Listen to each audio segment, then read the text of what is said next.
All right, hello everyone. Thank you for joining in today. We have a lot of great topics to talk to you about that range from this past weekend's Politicon debates to technology news and, much to the dismay of a popular science blog, evidence that a biblical event was just proven true. Say it isn't so. Also, I can really almost feel the pain of the writers when they're doing that. But also, start straightening up your resume. NASA is looking to pay a hefty six-figure salary to someone who is willing to do a little job for them. Facebook recently shut down its artificial intelligence program temporarily because they started communicating with each other with their own made-up language. Come with me if you want to live. I'm typically not one for putting more policies on the book, but North Carolina passed the first free speech on campus bill that not only protects speakers coming to a campus to allow a different point of view for once, but also penalizes students who seek to shut down the free speech. And you actually share that article as well. In our social justice warrior bin of news, the MTV Moonman Award is now a moon person. California is proposing jail time for people who use the wrong pronouns for people, and a comedian says he would kill a sexual partner if she turned out to be a transgender. Well, sorry, wait a second. I assumed that the comedian was a male there when I said he. Get ready for some incredible moments this week for this weekend's Politicon, where conservatives seemingly handily won the arguments on stage with their liberal counterparts. There were a few misses on account of our side, though, and we'll talk about all of that. But first, in our miscellaneous news, we have another update on the everlasting mess known as Evergreen College in Oregon. A once legendary news personality who has devolved into a partisan hack journalist is out of a job again, and a famous author apologizes for making up stories about President Donald Trump. We begin there on the Generation Y Conservative Podcast.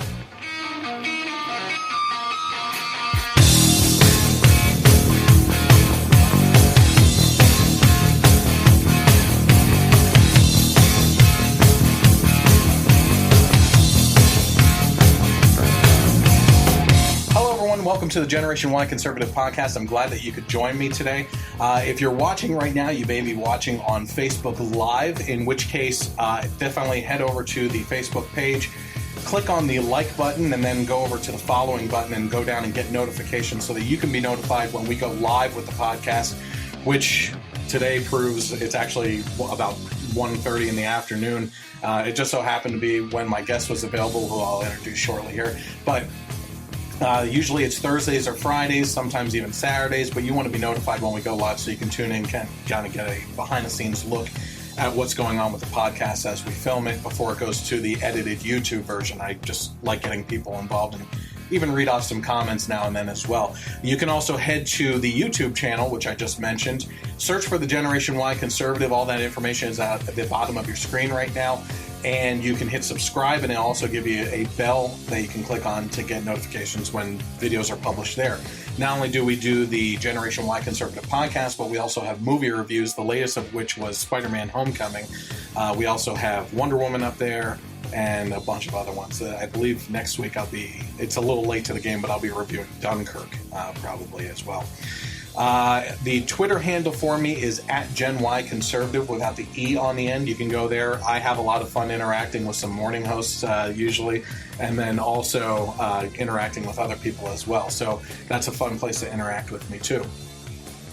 I want to introduce my guest, Matt, who has actually been here in the past, but it was at a different house, different set. You have your new, more spacious downtown studio now, and I wanted to come down here. And but not only that, we have a lot more stuff going on. I mean, before I think you had a mic stand sitting between your legs coming up to you, and then inappropriate actions there. But then, but then also we had my tablet was streaming the Facebook live stream instead of the HD camera, and it was kind of a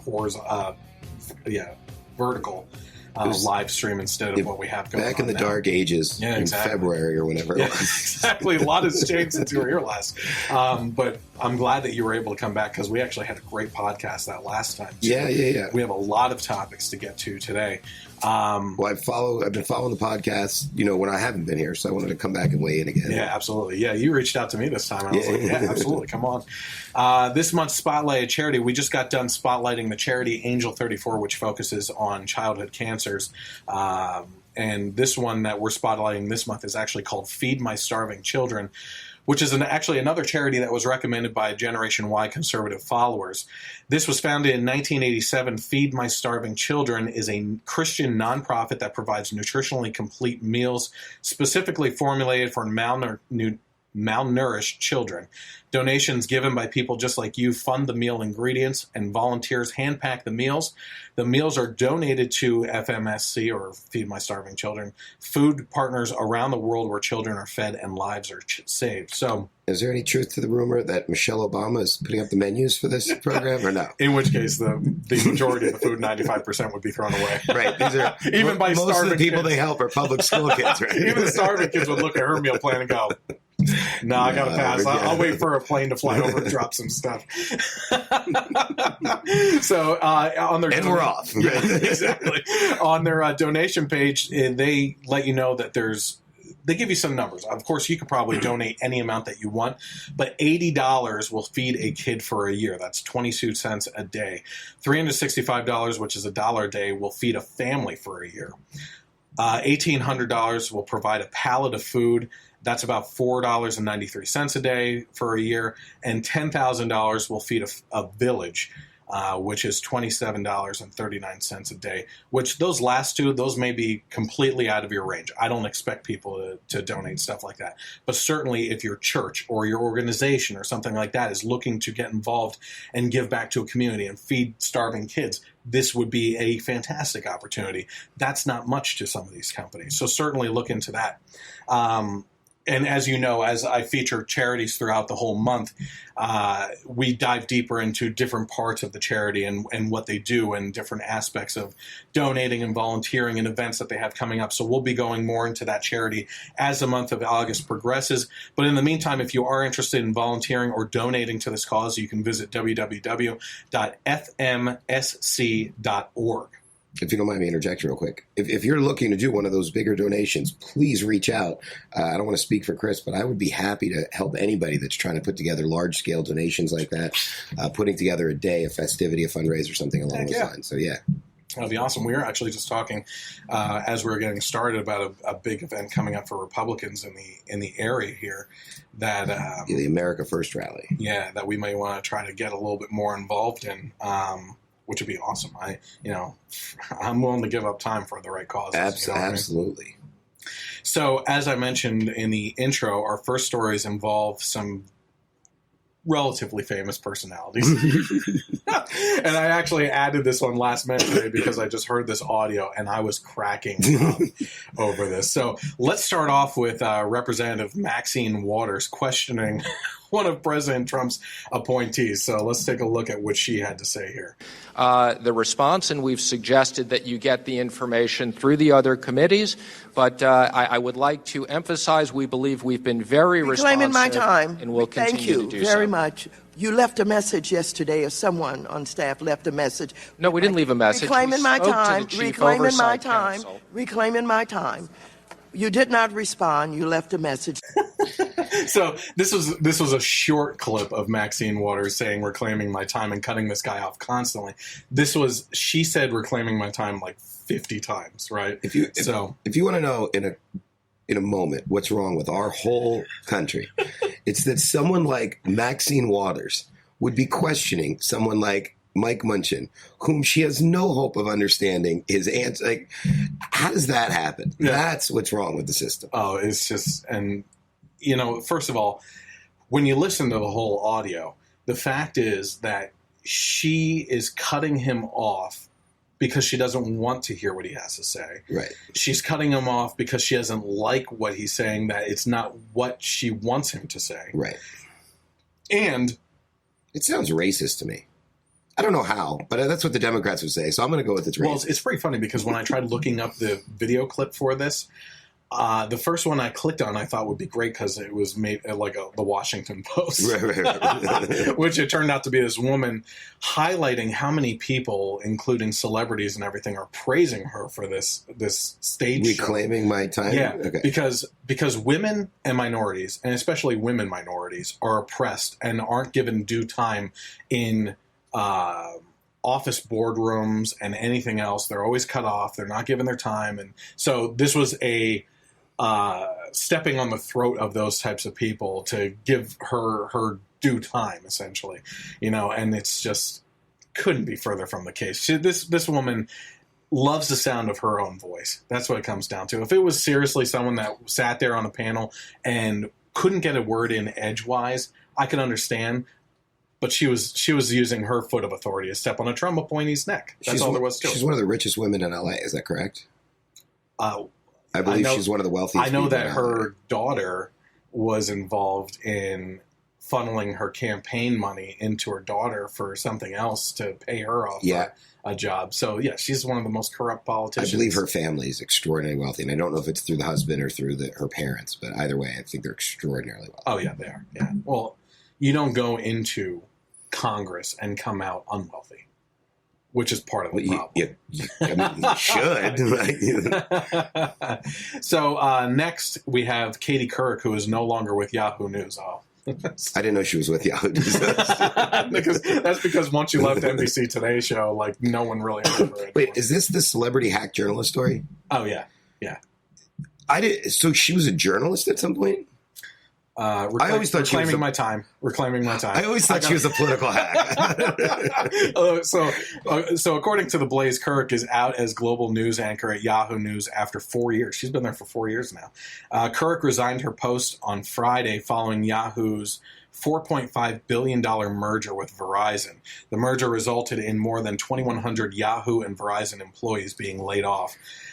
Since joining Yahoo in 2013, Couric made $10 million per year, and that contract, however, ended earlier this year, but the two sides agreed on a few months' extension.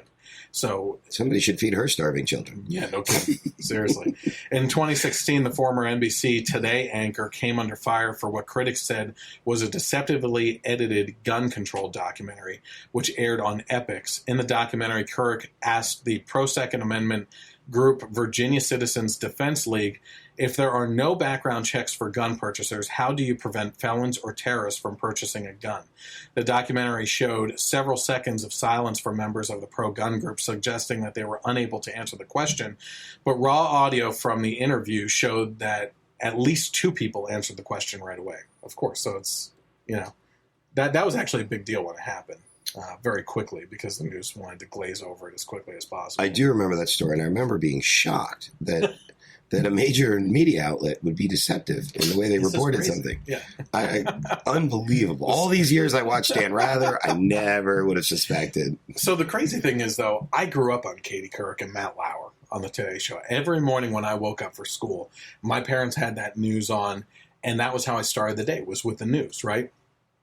And I would say at that point in time, it wasn't as biased. If you're looking at the 90s, news wasn't as overtly biased. Maybe it was a little bit under the surface that if you were really paying attention, you could pick up their opinions on which way they leaned with it. But news now has become commentary, on each subject. Yeah, Fox really changed the dynamic. Yeah, absolutely. Yeah. To their credit. Yeah, I mean, what I always say to people is if you want the truth, you want to tune into something like Fox and then MSNBC and see what they're both talking about on the same subject and where they both mention the same things. That's that sweet spot of what the facts problem. You know what's interesting? I don't mean to sidetrack the conversation here, but yeah, you want to don't reclaim your time just yet. But I often will toggle between MSNBC and Fox News, and they don't even cover the same stories. It's not that they're covering. It used to be. I think is what you're talking about. You used to have the same story covered by both networks with a slightly different tint on either way, and you got that, and you average the two out, and you sort of go, "That's what the truth is." Now you see MSNBC is. They're like the Russia collusion network at this point. I was going to say, I don't know what's on MSNBC right now, but if it were a real story, it would be right. It's like putting on MMR and not expecting your Led Zeppelin or like AC/DC, like Taylor Swift, right? Yeah. What channel? Right, exactly. And Fox, I think, still has a pretty fair balance of covering all the stories, and their viewpoint.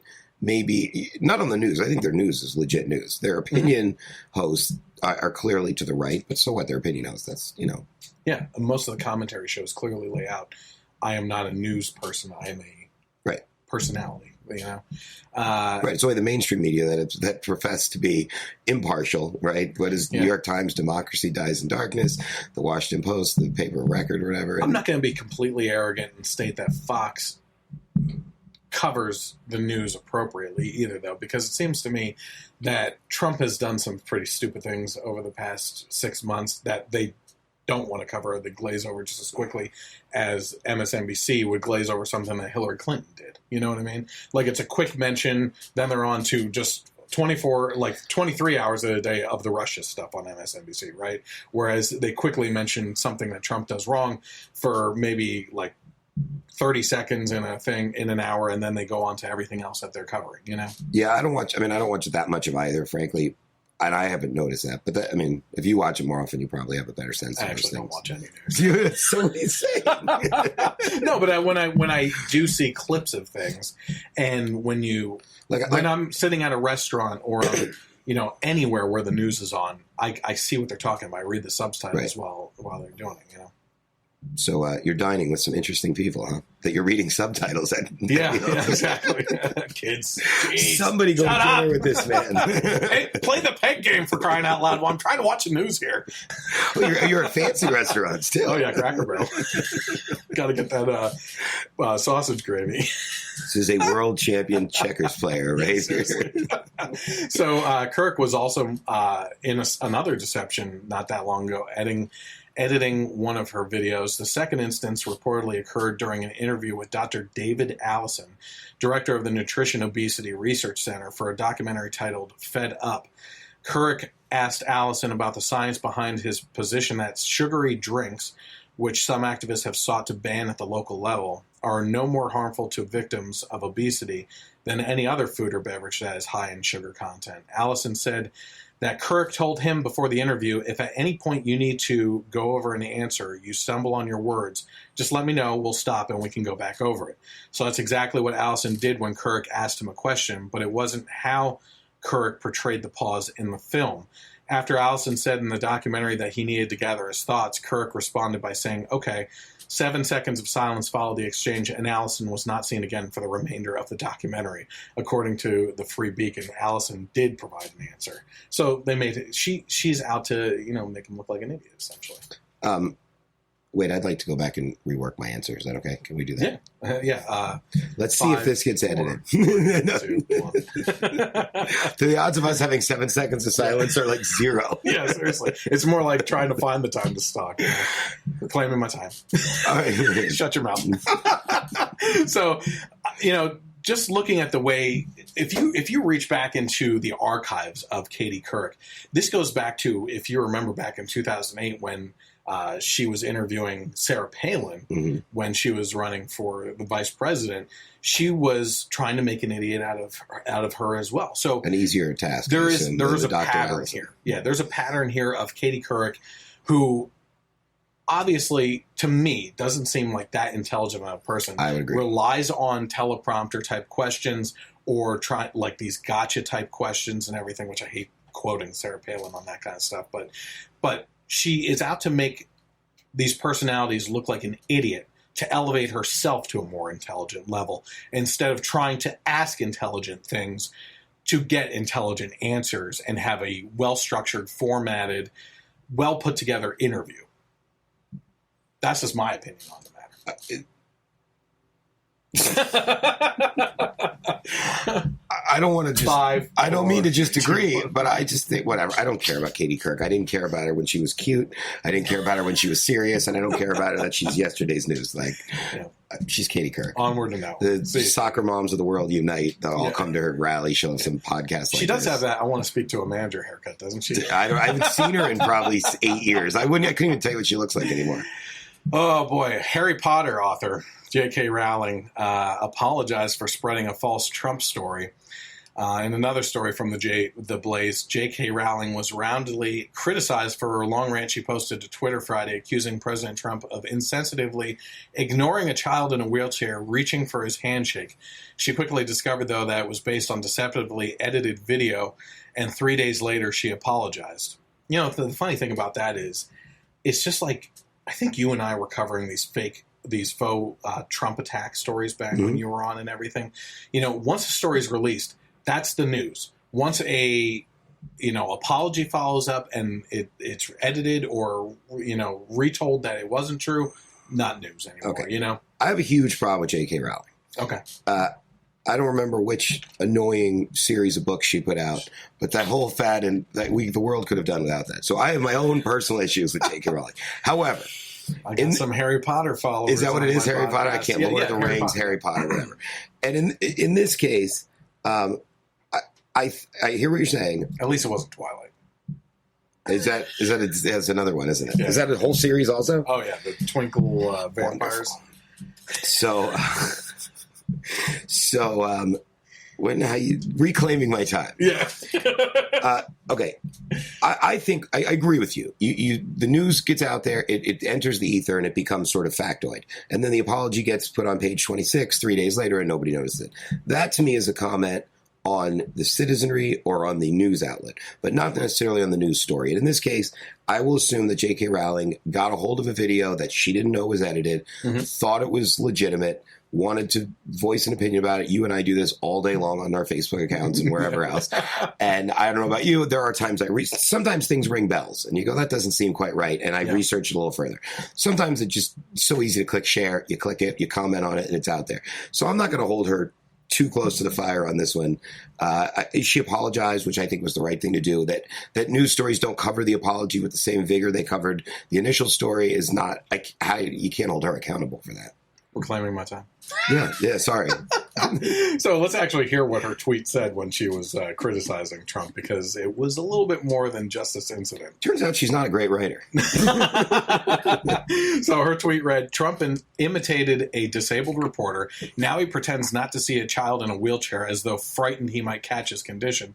This monster of narcissism values only himself and his pale reflections, she continued. The disabled, minorities, transgender people, the poor, women, unless related to him by ties of blood and therefore his creations, are treated with contempt because they do not resemble Trump. How stunning and how horrible that Trump cannot bring himself to shake the hand of a small boy who only wanted to touch the president. J.K. Rowling was criticized for a long rant that That's all Monica Lewinsky wanted to do, right? Yeah. Oh, man, I wish I had some sound effects for you. Post edit. As she quickly recovered, it was based on deceptively edited video, and 3 days later she apologized. I clearly projected my own sensitivities around the issue of a disabled person being overlooked or ignored onto the images I saw, and if that caused any distress to that boy or his family, I apologize unreservedly. This isn't her first incident, though, railing against Trump. It's actually a very regular occurrence for her. I would just to be fair, I would assume that like you and I, what? Do we have a monitor here? To be fair, this isn't the fairness doctrine for crying out loud. Fairness. We're not. It's not Katie Couric either. I don't have to be fair on my podcast. I have to be fair. But to be fair, I assume she has a point of view. You and I have points of view. And so if you looked over my Facebook feed, you would see hundreds of posts that are all coming from the same general point of view. And from time to time, somebody will call me out and say, hey, that story was taken down. It was retracted. And that's fair. I mean, I'm right. No, not right. Yeah. Your one buddy, I won't mention his name, that's always commenting on the other side. We can't even give his initials because that's what he goes by. He's just going to feed off of it. I'll see him tonight, and he's a great guy. He really is. Here's the thing about him. I've been surprised over the last year with him because he seems to be grasping some common sense things lately. Has he not? Yeah. Because some of the things he'll actually agree on the premise, but not how it's acted out. I assume that we're talking about the same person. E. Yeah. Yeah. That's it. Not ecstasy, kids. Yeah. So when we first began our political conversation, he was one of those people that would say, I would never vote for somebody just because of party. And then you'd say, well, who have you voted for president? And your entire life, every single time it's been a Democrat. Yeah. So it's like, well, it's fun to say that, right? Yeah. And we do have some very different points of view on things. But by and large, the thing that I really respect about him, and the thing that I think makes me feel like he and I would have been pretty apropos 1820s America, is that the quintessential constitutional liberties, the senses of Western culture, Western ideas, natural rights, all of those things we're in complete agreement on.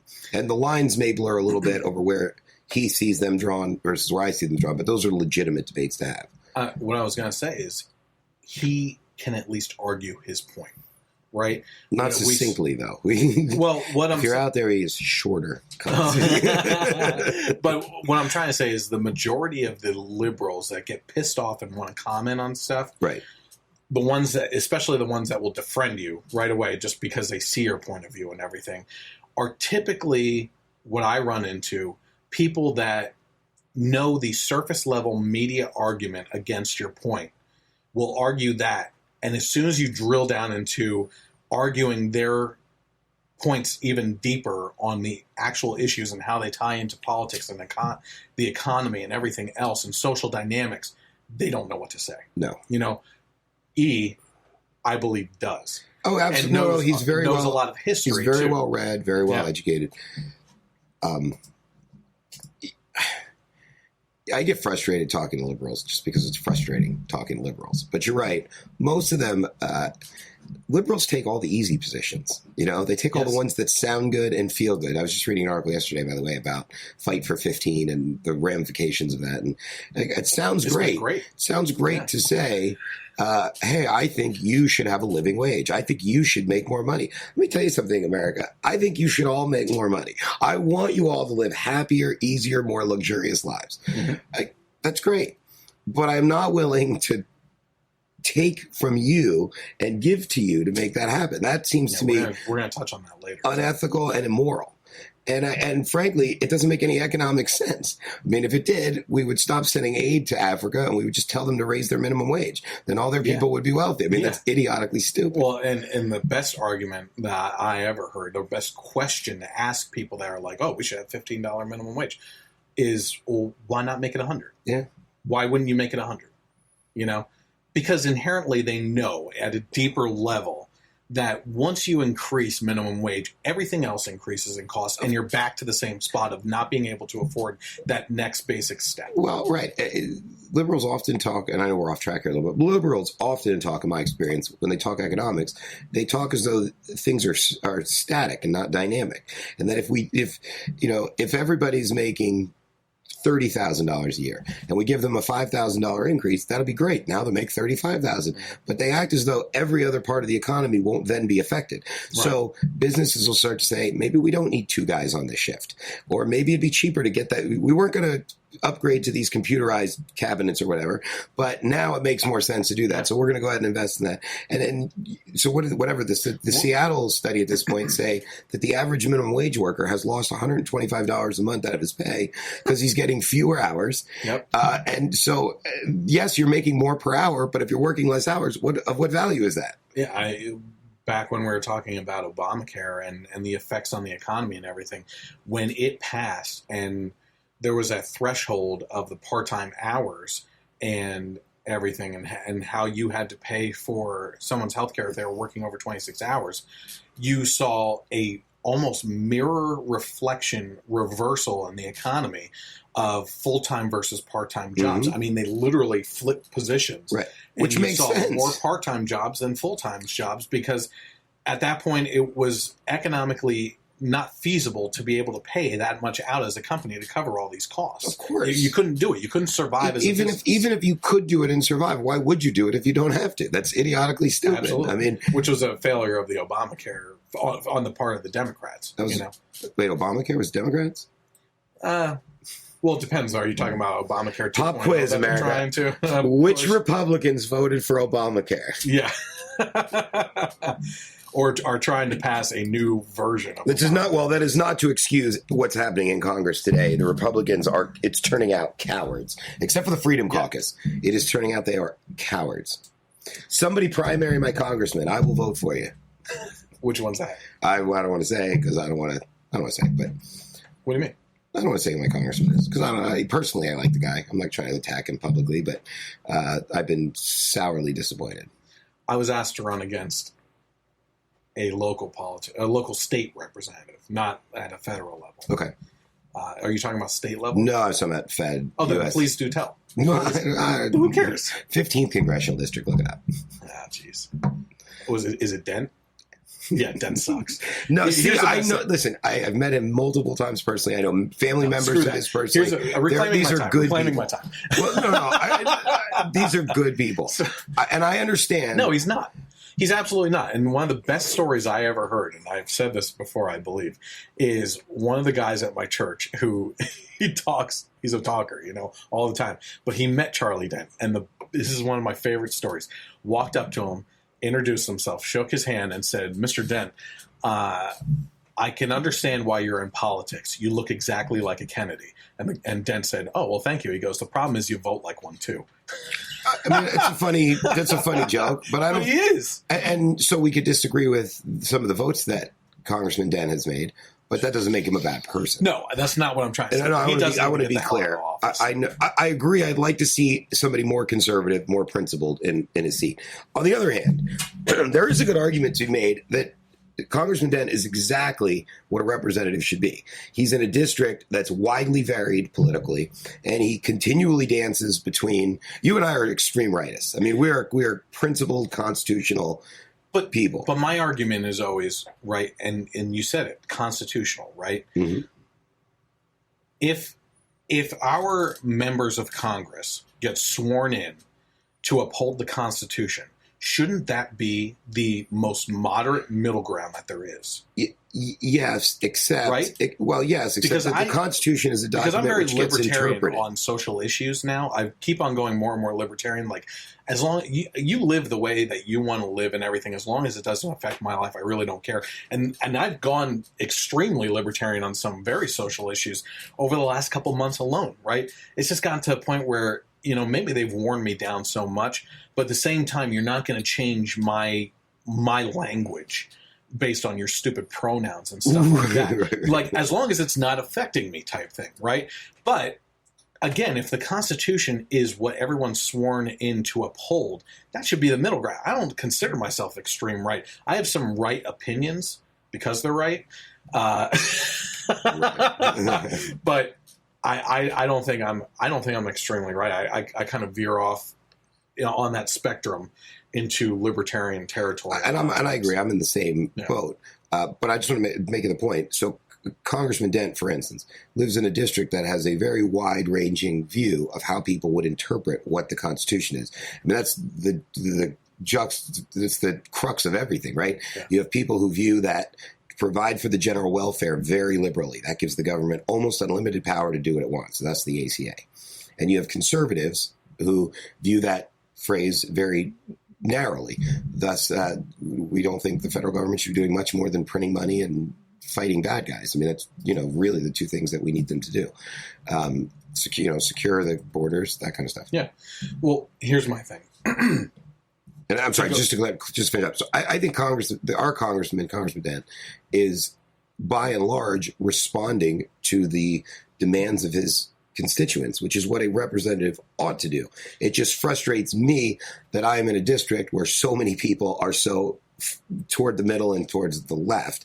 And I wish we had a congressman that was, but I don't know that could we get Mike Lee elected in our district? No chance. There's no chance. So he may be the most conservative guy we can get in. We didn't think Pennsylvania would go Trump either, though. No, we didn't. I didn't think so. I didn't think the USA would go Trump. It was Pennsylvania that swung it. Yeah. Here's what I would say about that. And I've actually been thinking very much about exactly what you're talking about directly representing the people over the last couple of years with the advancements in technologies and how fast things can happen, right? I've always thought if it's that important that you represent your people, why not? And I know the left's response to this right away, and I can tell you right after I say it.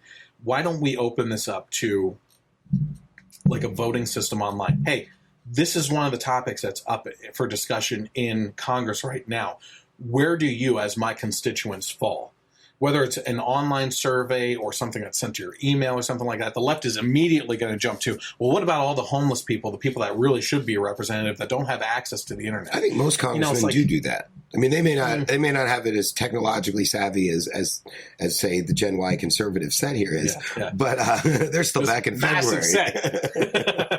But well, we're in Studio C, right? So I assume there's a Studio A and a Studio V somewhere. It's I'm working on the bar. Yeah, okay. Nice. Or we drink while we the Pat Summerall. There's that one guy that I think it was on, I want to say BuzzFeed, but I don't know if it was that. But one of these channels had a this guy who was clearly flamboyant, right? Not that there was anything wrong with it, but it made it even more entertaining to me. Who would pick a topic and then take a full bottle of wine and just start drinking, and after the third glass, would start talking about the topic. And while he's talking, he's just drinking this whole bottle of wine. And by the end of it, the crap that's coming out of his mouth is so hilarious on the topic. Isn't that NBC News? Isn't that how they do their 6 o'clock Isn't that Rachel Maddow? Talk about pronouns. You're not sure when to use which one. But so back to your topic. He's hilarious. I don't generally like, third-party stories and whatnot, and they're anecdotal evidence. But back to what we were talking about, polling congressmen and how they know what their constituents think. So when I was graduating high school, I guess, a friend of mine was interning for Paul McHale, was a congressman from PA, Democrat congressman. And there was a vote, and I can't for the life of me remember at this moment what the vote was on, but it was one of those votes that motivated people to call in, and it was so ridiculous, like 90% against what the congressman was going to do, which was a foregone conclusion. And I remember my friend telling me that at that point, they shut down polling. They still took your call. Thank you, sir. We'll register your complaint. We'll let the congressman know how you feel. But they didn't even keep tally after that because it was so how did he vote? I'm sure he voted against 90% of his constituents on that particular bill. And that's something I'm sure the congressman weighs. I'm going to get money from this group. It's interesting, though, because the other side of that election. Coin is the fact that we are electing these people who are running on campaign promises, but like Dent do the exact opposite, which is really at the crux of why I'm upset with him, right? The protection of life specifically for Dent. I'm with you on that. I'm with you on the protection for life. I'm not sure of other campaign promises that he's made because, quite frankly, he's run unopposed. I'm not voting Democrat. That'll never happen. So I don't pay that much attention. That's why when I was asked to run against a local representative here who I'm friends with on Facebook personally. Do it. I was out at a couple years ago now at Governor Corbett's birthday party, and I thought I was invited out there because I'm a political fanatic, and they thought it would be really fun to enjoy. It was my friend who works in the government who invited me out there with him. And I get out there and all of a sudden I'm cornered by like these high up people that are telling me to run against a certain person in my district. And they're like, he's run unopposed. There's no Democrat running against him. And if a Republican runs against him, there's enough people that are complaining that, I'm like, first of all, I was on the school board. Talk about like a, thankless job. Right. No matter what you do, you're pissing people off, even if it's the right decision, that was dipping my toes into the slime enough, and I see it with people like Pat Toomey, right? Mm-hmm. I campaigned for Pat Toomey. I did. I was like fanatic about it. I had my daughter on my shoulders holding up a sign at rallies and stuff like that. And when he got down there, the whole gun control issue, out the window, and the fact is... So he hasn't been perfect, but would you say he has been not a good senator?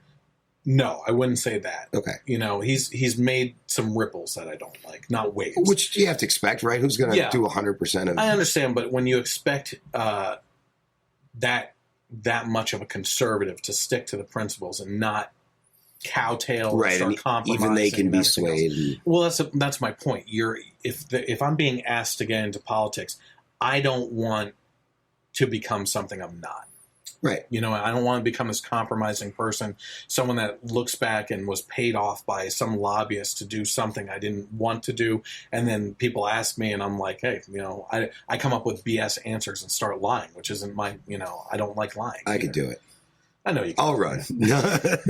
So anyway, have you been following this whole Evergreen State College thing? I'm aware of what's going on. Mostly because of Tucker Carlson. It's the one program I've lately been trying to check out just because I find him entertaining. Because he has Mark Stein on weekly.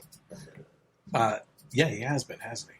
Yeah. He's like Wednesday nights is his night. So just so we catch you up in case there's details that you don't know, and certainly catch other people up as well.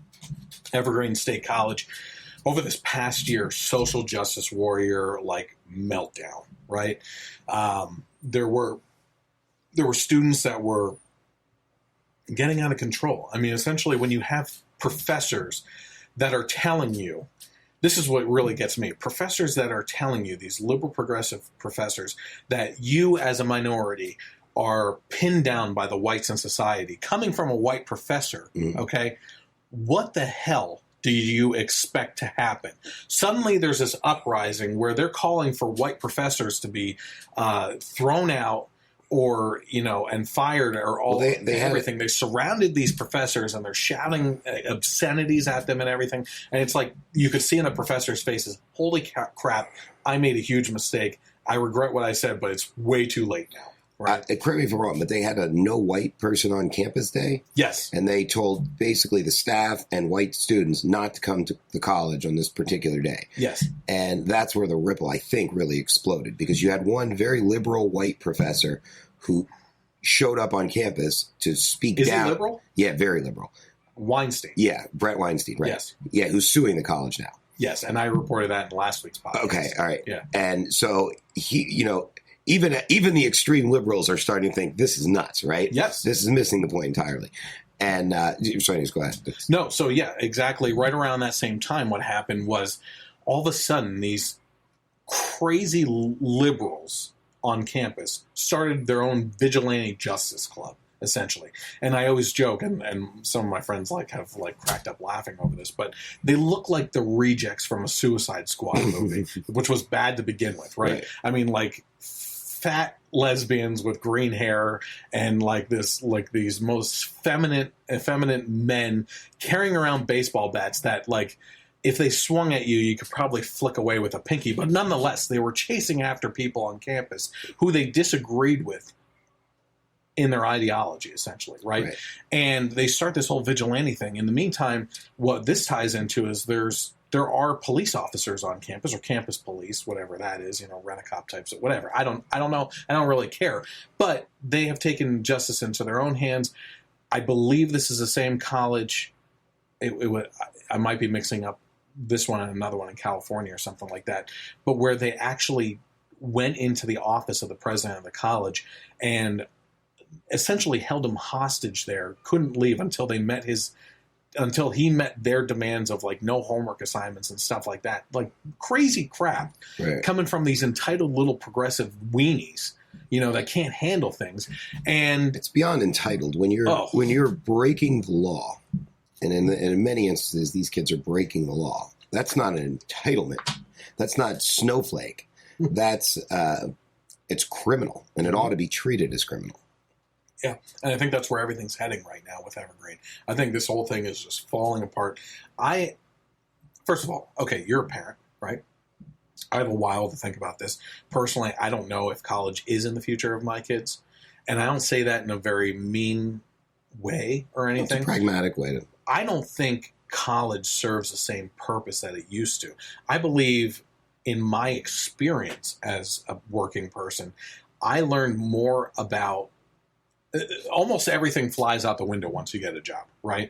Even if it's in the field that you studied, and you learn more in the entry level of what I would regard as apprenticeship to the people that you're working for while working in that environment that you're going to shoot up if you just dedicate to that. I think college is still every bit as important and effective and valuable as it always has been. The problem is that this push since at least the 90s that everyone should go to college.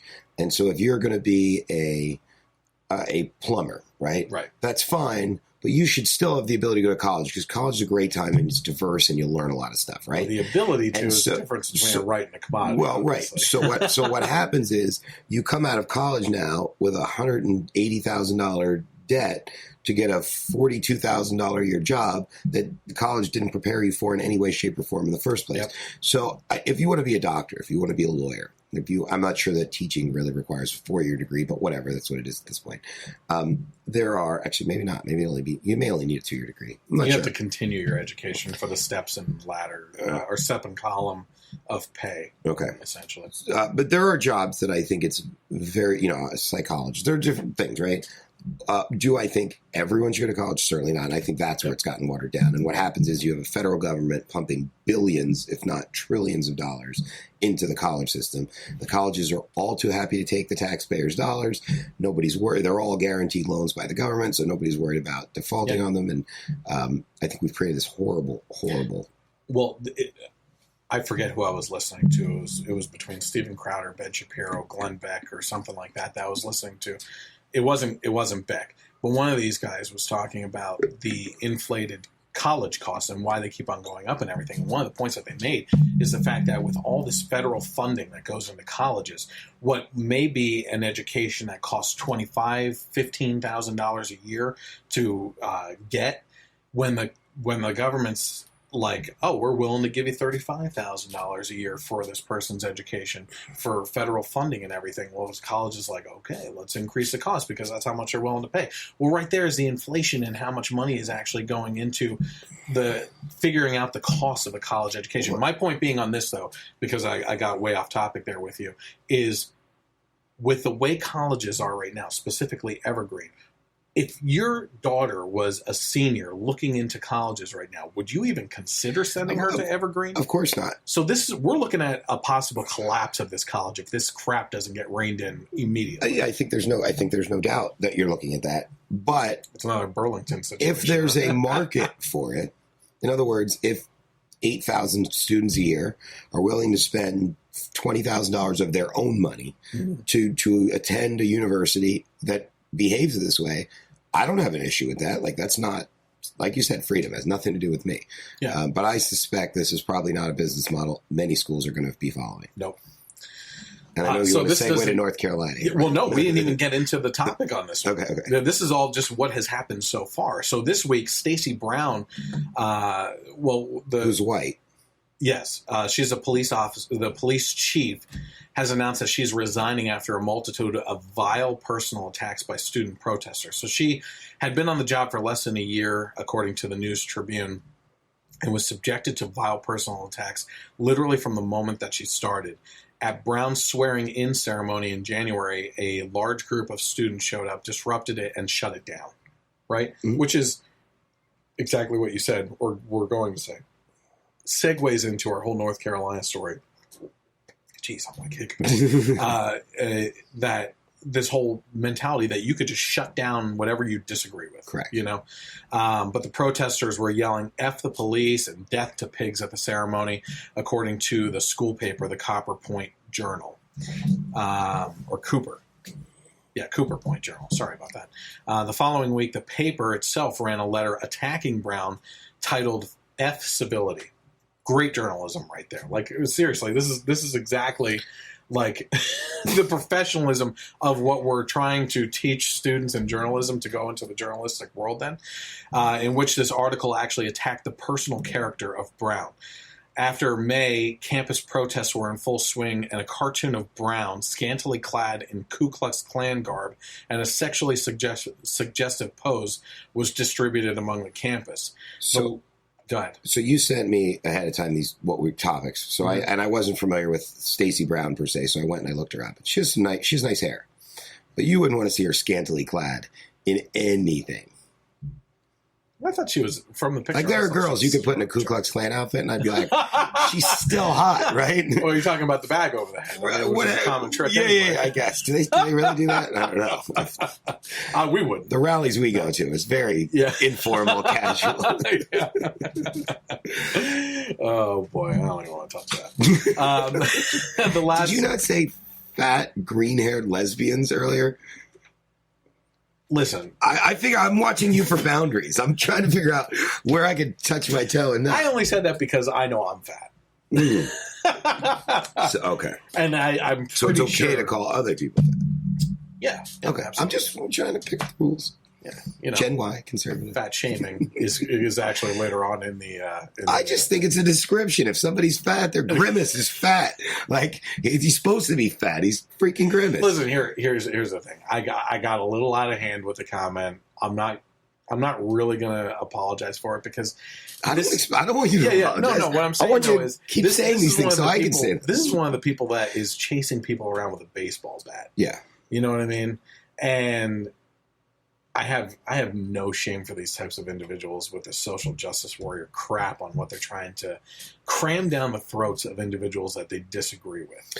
And that's what it's come to, is like this tolerant left mentality that they say that they're tolerant until the second that you disagree with them, in which case it's like, it's not like taking that bat and base and like going after you with it. It's taking their ideology, sticking it in your throat, and then taking that baseball bat and shoving it down in there like a freaking plunger. Yeah, I think the best thing we can do is expose them, put them on the media, put them on Facebook, Absolutely. Put them on Twitter, put them on Instagram, because I but think the people that we disagree people, with on Facebook are our liberal friends still can't see it.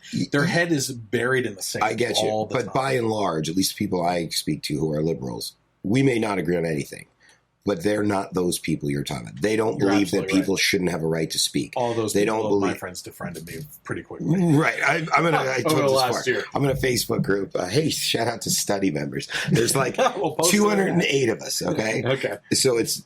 There's a conservative, there's another guy who claims to be conservative, and then there's me, and then there's like 200 and whatever it is, 5 screaming left-wing liberal loons. And 90 of them you can't talk to at all. They're the social justice warrior types. Mm-hmm. And then there's about 100 of them that are in that middle ground where we can have conversations, but they can't. You take them right. They first of all, they talk it to such nuanced depth that you just at some point go, Jesus, guys, it's like 4 hours of this already. Like, I got stuff to do. You know what I mean? They're like, oh, well, if you can't. I can't sit on the toilet. If you can't defend it, if you can't discuss it, then I guess I win. And you're like, fine, that's it. Fine, yeah. You win. Fine. That's it. As long if they have the last word, they won. And that's how they say it. It doesn't matter what they say. Right. It could be gibberish. It could be just pounding keys on the keyboard. And as long as it ends with that, they won. That's how they 99% of the people that read it, it's a private group, agree with you anyway. So what do I really care? Do you know what I mean? At some point. Yeah. I don't know what we're talking about, but let's go on. We're having fun. Who cares? Yeah. We're halfway through our first bottle of wine. Yeah. It's vodka, I think. Is it? Yeah. Russia collusion. Yeah. It's a conspiracy. Well, it's Trump branded vodka, so Trumpka. Oh, yeah. Is that your thing? It's Trumpka, yeah. Okay. No, that's not. So NASA is looking to pay a nice 6-figure salary to a qualified person to protect other planets from the inhabitants of Earth. The USAJobs.gov website last month posted a job listing that they were seeking to hire a, quote, planetary protection officer, unquote, with a salary that would range anywhere from $124,000 to $187,000. This is NASA? NASA. You okay? Again, you're throwing stories at me that are shocking to me. Government here seems reckless with taxpayer dollars, and that's not the government I know and love. I don't know. I know if Elon Musk wants to put out, well, he doesn't use his own money either. But whatever. If Zuckerberg wanted to hire somebody to do this, what do I care? It's great. Create a job. Exactly. Yeah. But I'm not sure that. Who's putting more stuff up there than NASA? And who are we regulating? And what would you do if China threw something up that you didn't like? They don't do anything about North Korea. They don't do anything about Iran, Syria, ISIS. They can't do anything. They can't even beat Black Lives Matter. How the hell are they going to beat? I'm almost personally a hypocrite when it comes to NASA.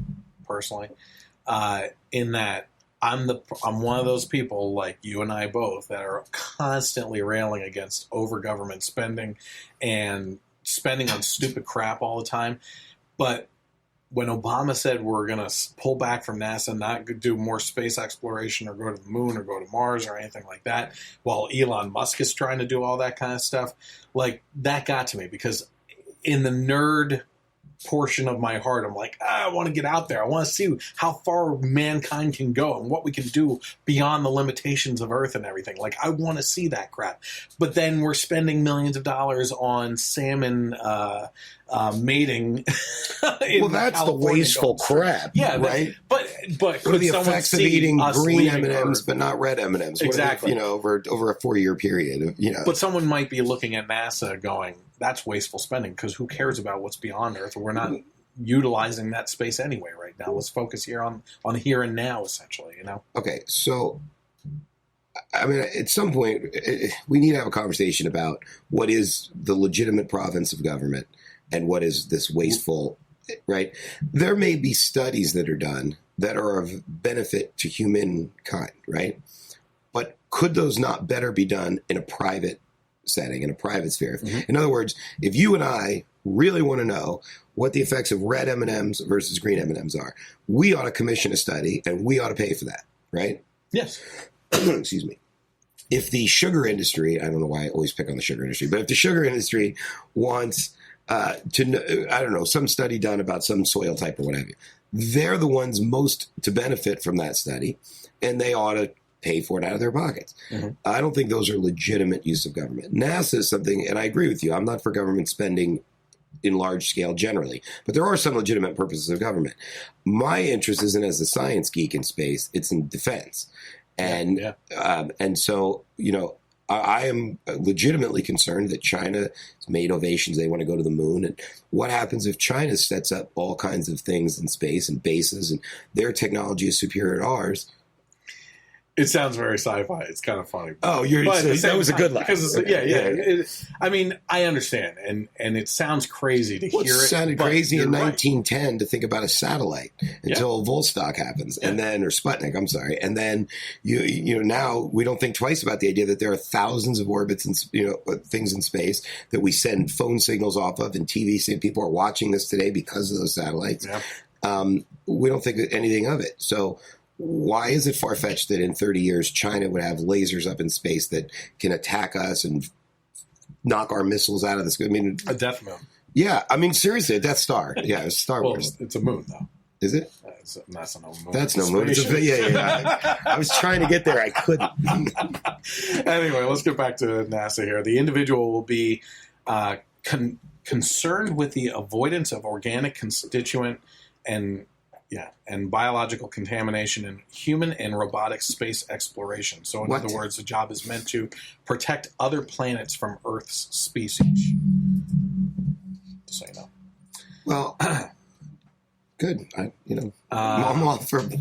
Now, if you're interested in doing something like this or applying for it, job candidates must have a broad engineering experience and a college degree in physical science, engineering, or mathematics, having spent at least 24 semester hours, which doesn't seem much, studying physical science and or related engineering science such as mechanics, dynamics, properties of materials, and electronics. Job candidates with a combination of education and experience will also be considered. But ultimately, the objective of planetary protection is to support the scientific study of chemical evolution and the origins of life in the solar system. And this is according to NASA's Office of Planetary Protection website. Why do I get the feeling that most people who would be applying for this job are people who would be against protecting the United States from from dirt or harm or negative consequences of foreign influence? I don't disagree with you. Build the wall. That's what we're saying. Build the damn wall. Build that space station. I want to see it I want a big, beautiful wall of China wall. Somebody told me last night, I don't know that I think this is that great, but it was cute, was they should call it Trump should call it the Greater Wall. Just to ruffle feathers and build it. It reminds me of something else I just honestly can't talk about because it's well, you know my pursuit for the Blaze, to work for the Blaze, and I had this idea, a grander idea on how to help them out with something that I didn't share with them because they ran with all my ideas since the videos I put out. Right. And so uncredited, I'm assuming. Uncredited, yeah, and without me, obviously, which they're unscrupulous. Yeah, yeah, and Beck, I think, would disagree with how they did that. and because I've personally talked to him. But anyway, Tomi Lahren's hot. They should have kept her. No, I can't stand her. She's hot. I know. She doesn't have to talk, but they can just, have her walk through. They just walk across the set periodically while others are talking. With her angry walk. Yeah. Does she have an angry walk? Well, she's always angry. That's the thing. I don't know. I never listened. You ever see her smile? I don't like her talking. She's not very ladylike. No, she's not. Anyway, that's way off topic. Anyway, there's more evidence that sex sells, Chris. There you go. I heard they're remaking Miami Vice. Speaking of soft white Vin shirts Diesel's and chest involved, hair. I think. So there's more evidence is being uncovered that lends to depictions of events in the Bible being true history. Again, I mean, they're always uncovering this stuff all the time.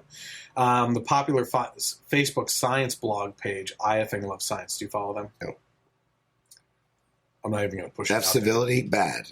I effing love science, good. Here's the thing. I follow them because I love scientific stuff. There's these breakthroughs in treatments and how science is helping with medicine and, uncovering of things, new species and, further reaching out into space, looking microscopic and all these other cool things. But they are the biggest a-holes when it comes to this condescending mentality over people. It's unbelievable all the time. But I'll get to that in the end here when I have my own little statement on that. Nice nod to Chester Bennington right there. So they posted an article entitled "New Evidence Confirms the Burning of Jerusalem by Babylonians Described in the Bible." But they also, right above that article, posted their own little commentary that read, "This, at least, is true." Like they had to get that jab in there. You know what I mean? So archaeologists, according to this article, are excavating the city of David in Jerusalem. They've discovered evidence that a passage of the Bible is historically accurate. Researchers at the site in Jerusalem Walls National Park found many burnt artifacts dating from 2,600 years ago, confirming a reference in the Bible that describes the burning of Jerusalem by the Babylonians, that Jerusalem is thought to have fallen around 587 BC. The findings, including burnt pottery, wood, grape seeds, and bones all covered in layers of ash, provide further evidence that the Babylonians, quote, burned all the houses of Jerusalem, as described in the book of Jeremiah.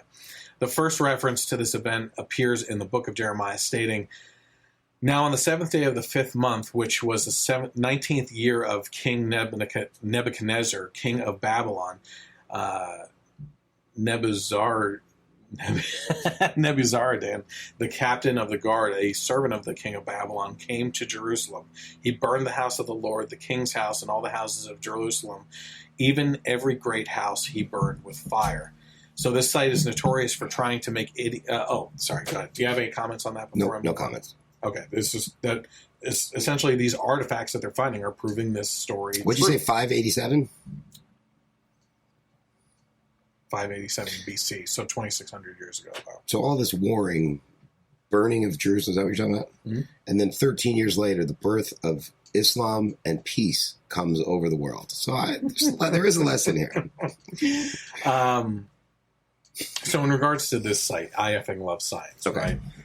They're notorious for trying to make idiots of their religious people, especially Christians, as they never seem to attack Muslims. I never hear from them. They attack people with question vaccines. I don't know if we've ever gotten to that comment. That's a whole other story thing. People that come have some arguments against man-made global warming and get all warm and fuzzy when Bill Nye comes out and is under attack. They're able to rush to his defense on things and make a fluff story out of it. So they're the ACLU of science, is that what you're telling me? They are the most condescending, holier than thou, I'm smarter than you, writer or writers. I don't know how many writers are involved. And their followers are just as crude, demeaning, and mean-spirited. But, ironically enough, the same type of liberals that would proclaim to be tolerant and loving, which is interesting since science has long been a field that relied on multiple studies from different angles to test theories and explore every corner to get the best possible answer. But in I Effing Love Science, their case, the agenda is pretty clear. It's a love for science, but an even deeper love of trying to shove their ideology down the throats of those that they may disagree with. But being not a follower of I effing love science, you wouldn't really see that. I feel like I've seen their posts, people sharing their, and sometimes they have some interesting, like, wow, that's pretty cool watching. Yeah, I have a lot of that, but there's just as much, Political. if not more, crap of them just trying to rail against people, like, oh, these stupid people. Like, it takes scientific language and mixes in, like, oh, it's almost like the title of their page, right? If it was an I love science page, would it do as well as I effing love science? And I'm not saying the full word. It's there clearly on the page. I effing love science, right? It's this mentality that you have to be this crude, use curse words, and I'm going to be so much cooler if I throw this crap in there and just rail against people. And scientists, otherwise not known for being the socially coolest people on earth. So I mean, give them some leeway that their comedic specs are not. I was going to say, well, look at Bill Nye, but he's not even a scientist. No, he's not. He should fill in for Katie Couric because they have about the same IQ and about the same pedigree. Well, that's a tough one. You're putting me in a tough spot there because I think Bill Nye is a little smarter. If you had to read,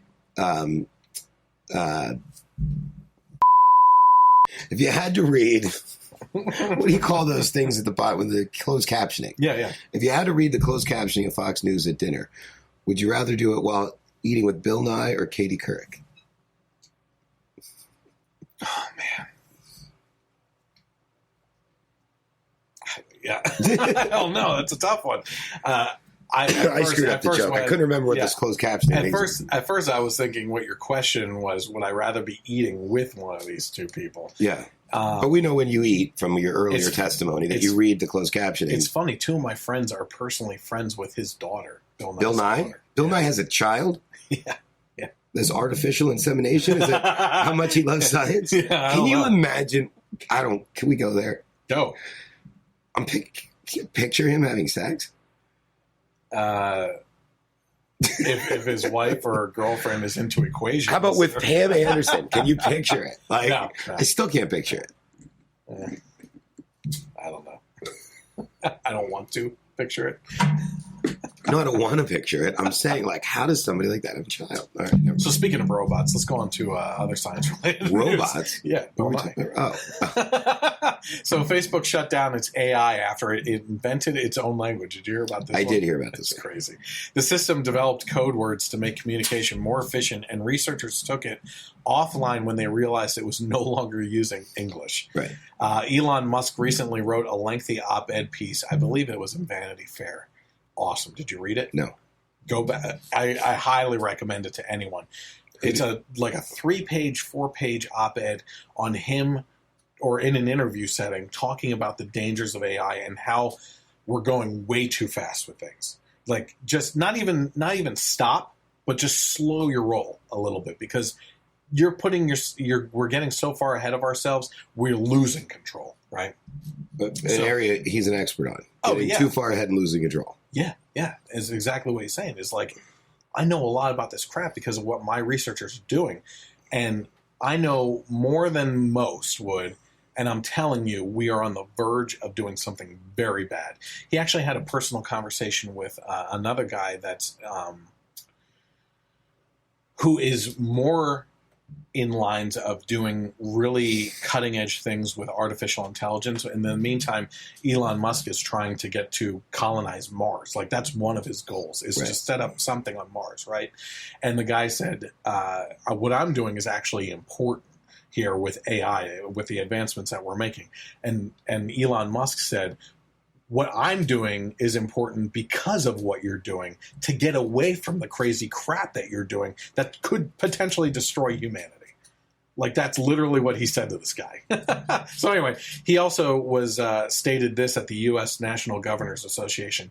AI is the rare case where I think we need to be proactive in regulation instead of reactive, because I think by the time we are reactive in AI regulation, it'll be too late.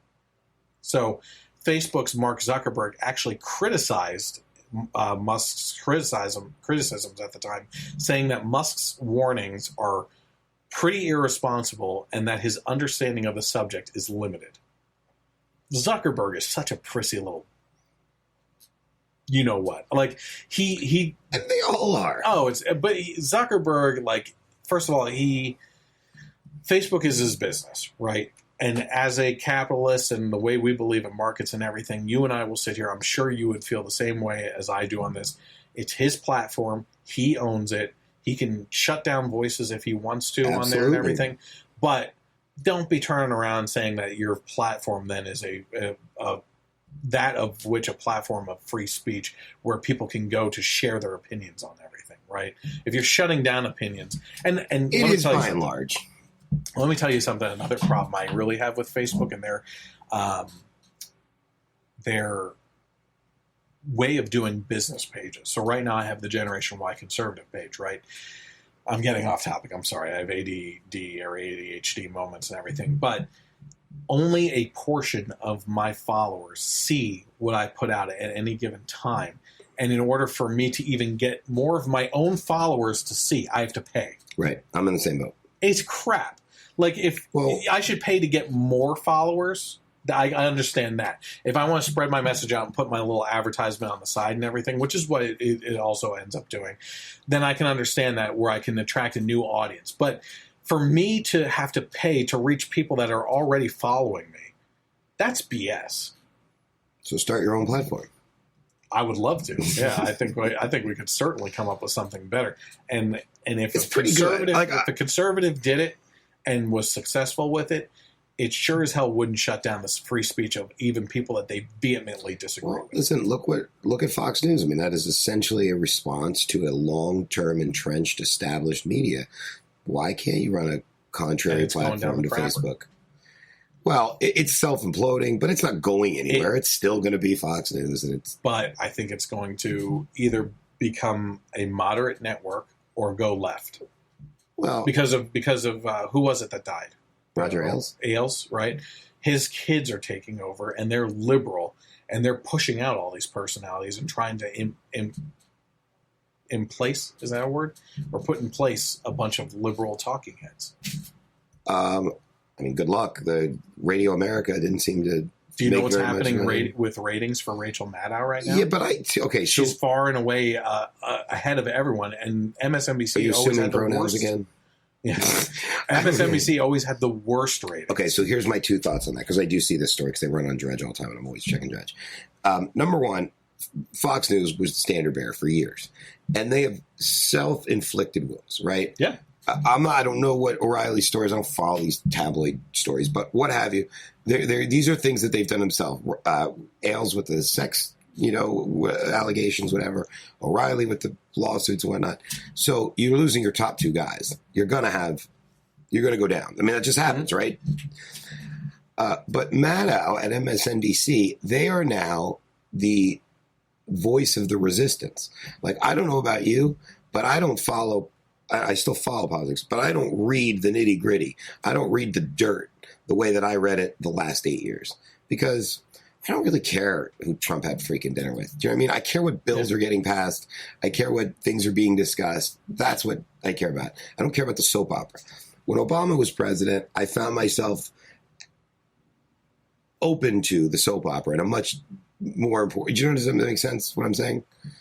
Oh, Michelle went to Spain. She spent $7 million and got 4. Yeah, I have a problem with Trump doing that crap. Right, I'm just saying. I really do. But like all these trips that he's doing to Mar-a-Lago and stuff. But you know you have a problem with it, and you know that your problem with it isn't going to stop it, and you don't waste, I'm assuming, a whole lot of energy dialoguing about it in the ether and posting about it in the ether, because just whatever. It's not the important thing I want to promote, right? Well, so I think there's a natural place for MSNBC to grow here, because their people are now on the outside of power looking in, and they're the voice. I mean, they're essentially the most powerful Democrat institution in the country right now. So I don't know that she's all of a sudden found out how to be entertaining. I don't think that's driving her success. I wouldn't say that she ever was. No, I agree with you. I'm saying I think this is more just a result of the fact that Republicans are in power and they're out of power, and she's really the biggest, loudest, brightest voice of their movement. You got to watch out, though, because Keith Olbermann's GQ little videos. He has videos? Yeah. Oh, God. Do you know that him and I got into a spat?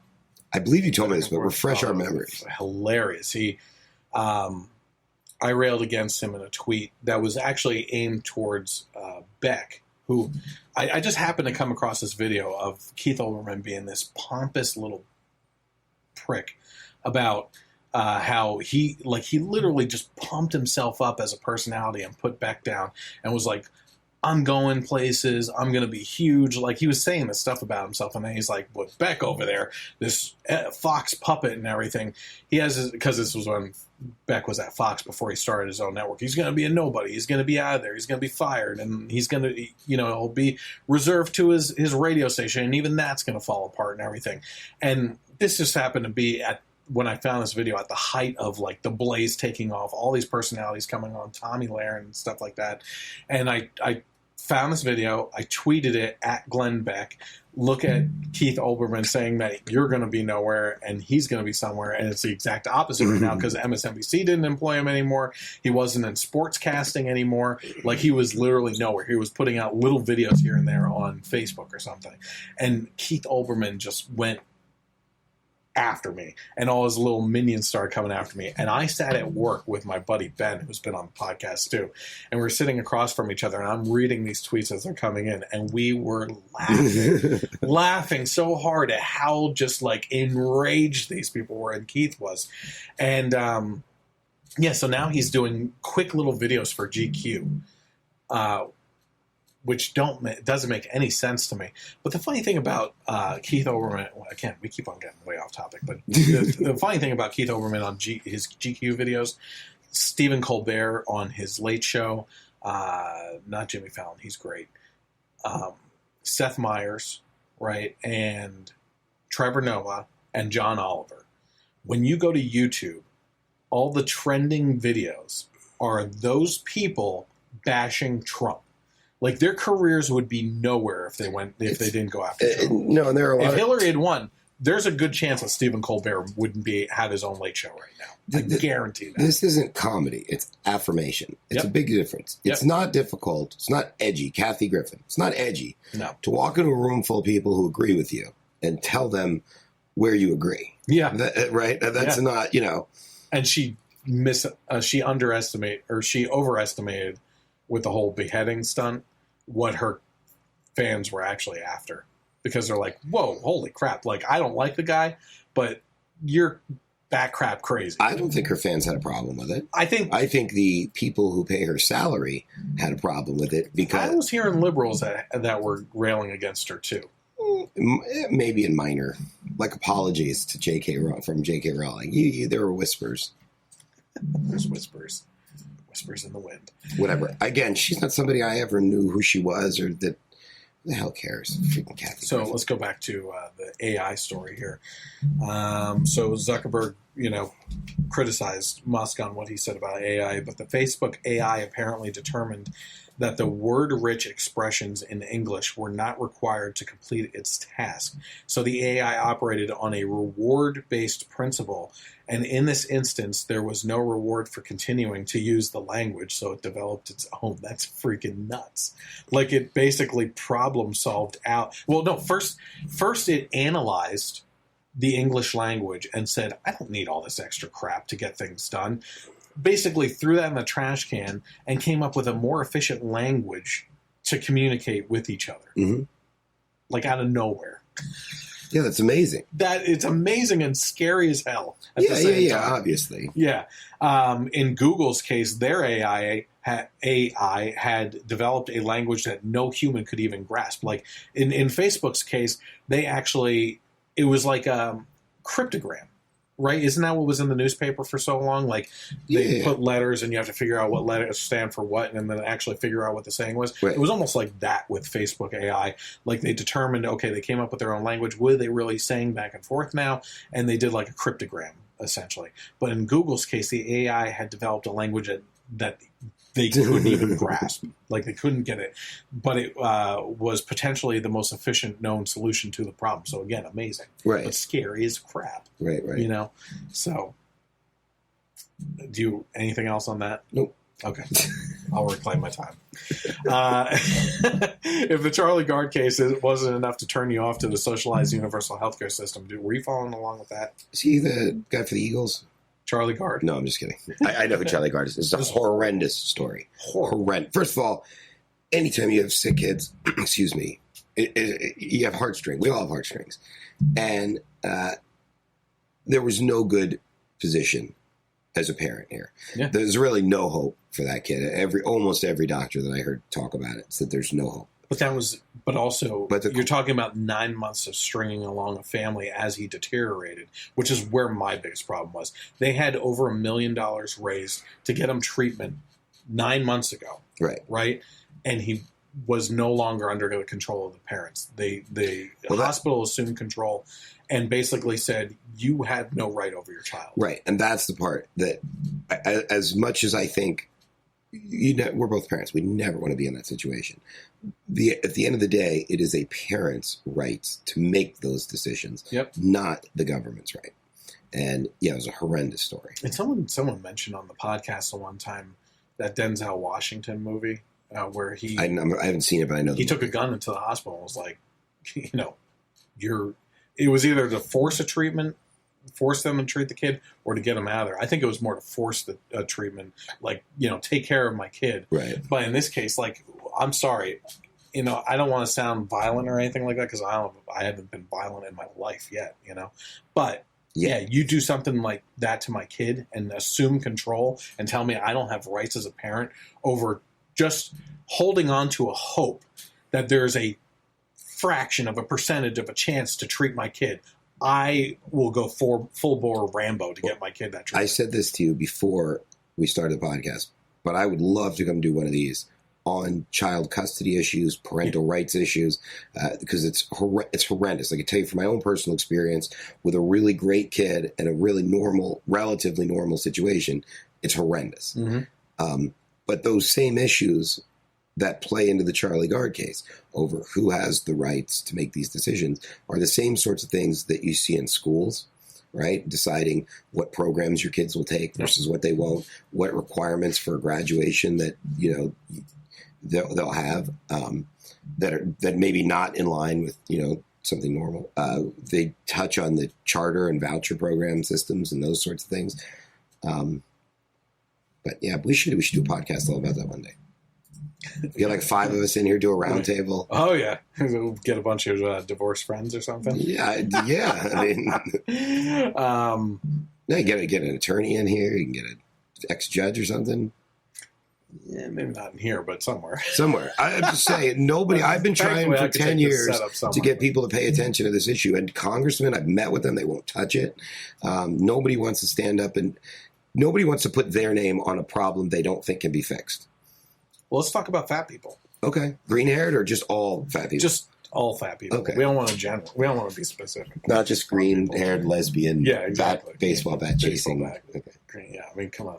How far can a fat girl chase somebody? I was just going to say, first of all, she probably can't hit worth crap, but then she'd have to catch up to you in the first place to be able to hit you. Right. Anyway, so we were talking about Charlie Gard being like this prime example of socialized universal healthcare over there falling apart for people and how it's detrimental to patients, But now there's health rationing happening in England with the obese and smokers being banned from routine surgery.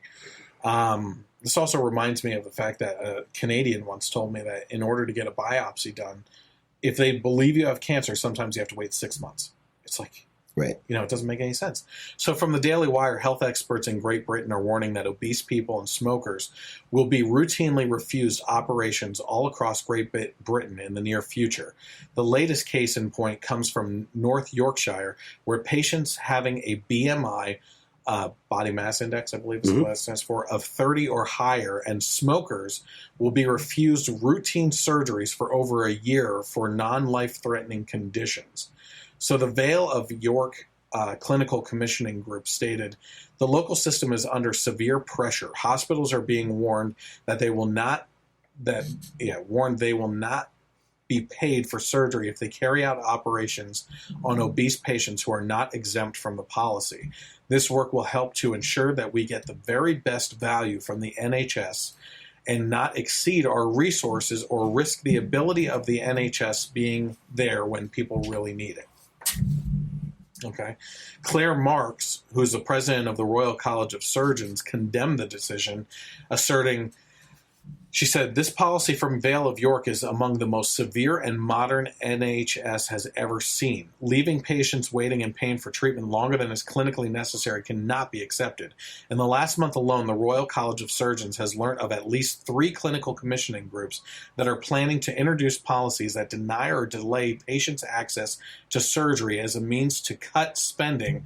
At this rate, we may see brutal service reductions becoming the norm rather than just being the exception, which I find amazing because under this universal healthcare system, you have people arguing that it's unfair that people would have to wait for treatment, right? Mm-hmm. But here in the U.S., we're having the exact same argument where people are saying that we need to move to a universal healthcare system so that people don't have to wait. Right. It's like this cyclical BS reasoning. Our people here have no idea what people over there are going through under the national healthcare system that they have. No. The United States is paying for the public health care of Western European democracies because we pay for their defense, mm-hmm. which is roughly about equal, believe it or not, to what they spend on their national health. So we are effectively paying for that. So it's an incredible expense on top of the fact that we're paying for it. Like in Britain, we'll take one as an example. So Britain has an upside-down family tree, right? Their demography is below replacement rate. So you have 4 grandparents, 2 parents, 1 child, right? That's what their family trees look like. Well, you have a social system entirely based on young, healthy people paying in so that old, sick people can take out. Yep. Well, you don't. When you have 4 grandparents and 1 grandchild, that 1 grandchild can't possibly support 4 grandparents. So what do? They import mostly Muslims from third world countries into their country. You're seeing it all over Europe, which creates a slew of other societal and social problems. In London right now, for the first time ever, people who describe themselves as white British are a minority in their own capital city. And that may be okay. People may be okay with that. But it should at least give you pause to stop and ask what the ramifications of these systems are. So to bring something like that to the United States, it isn't merely a matter of these, we talked earlier about liberals taking all the easy positions. Well, don't you think everybody should have the ability to, if your child were sick, wouldn't you want? Yes, of course I would. Okay, that's not the point. The point is, what happens when we establish a system that no longer is economically tenable, like Social Security, for instance, right? What happens when that's now your healthcare, so that your government says to you, I'm sorry, but you're overweight. You'll be waiting a year for your surgery. I'm sorry, but your mother's 84 and she's lived a good long life. And we're not going to take up the hospital bed with her right now because we have younger people who still have longer lifetimes ahead of them. I mean, it's that sweet spot, 18 to 34 years old. Those death panels that didn't happen do happen. Are happening. Yes. And here in America, Charlie Gard is a prime example. And here in America, this is the quintessential. This is the one thing I probably argue more often than anything else. We are supposed to value liberty over all else. We do not believe in the sense of community. We do not believe in an inherent governmental right between me and you. Mm-hmm. Any decision for me to help you is based 100% on my choice and at my discretion. And the idea that, we should be pooling our resources through government is abhorrent to me, and it's anti-American. Yep, because everybody ends up paying for things that they don't believe they should be supporting. Right. The liberals always call out that they shouldn't be paying for war, right? And the conservatives are always calling out that they don't want to be paying for people's abortions and contraceptives and stuff like that. And that's why, yeah, you're right. We talked about earlier that government should be limited to certain things. What is it that a government should be in place for? Supporting life or defending life. The federal government. Defending liberty of the people and defense, both foreign and domestic. Right. The federal government is essentially, it's pretty clear in the Constitution what they're to do and what they're not to do. More, I guess, what they are to do. And more what they're not to do. I guess you're right. There's a limit on. You're right. There's a limit on federal powers. Yeah. Correct. But, coining money, that makes sense to me. Mm-hmm. Providing for the common defense, that makes sense to me. Securing our borders, that makes sense to me. Then the Bill of Rights tells it what it can't do, right? You can't establish religion. You can't inhibit free speech. You can't keep people from hanging out with their friends. Like, these are worthwhile sentiments. Outside of that, the state government should really be in charge of everything, and everything should be a state, and every state would be a little bit different, and they would be able to respond in that way make it to the awesome. to the wants of the people. Yeah. So if you were somebody who believed in a big welfare state and big redistributive process, just move to California. Right, exactly. And I'm being serious. And I that's agree. wonderful. And if you believe in more liberties and more economic freedoms and more free markets, you would move to the states that are much more successful in California. I mean, that's what you would do. Yeah. On top of that, for those that are against corruption, and we're all against corruption, right now, if you were a corrupting influence, you'd have it pretty easy. You have one city on earth that you need to go to, Washington, D.C., and you need to set up shop there, and you need to expend all of your resources on 435 people.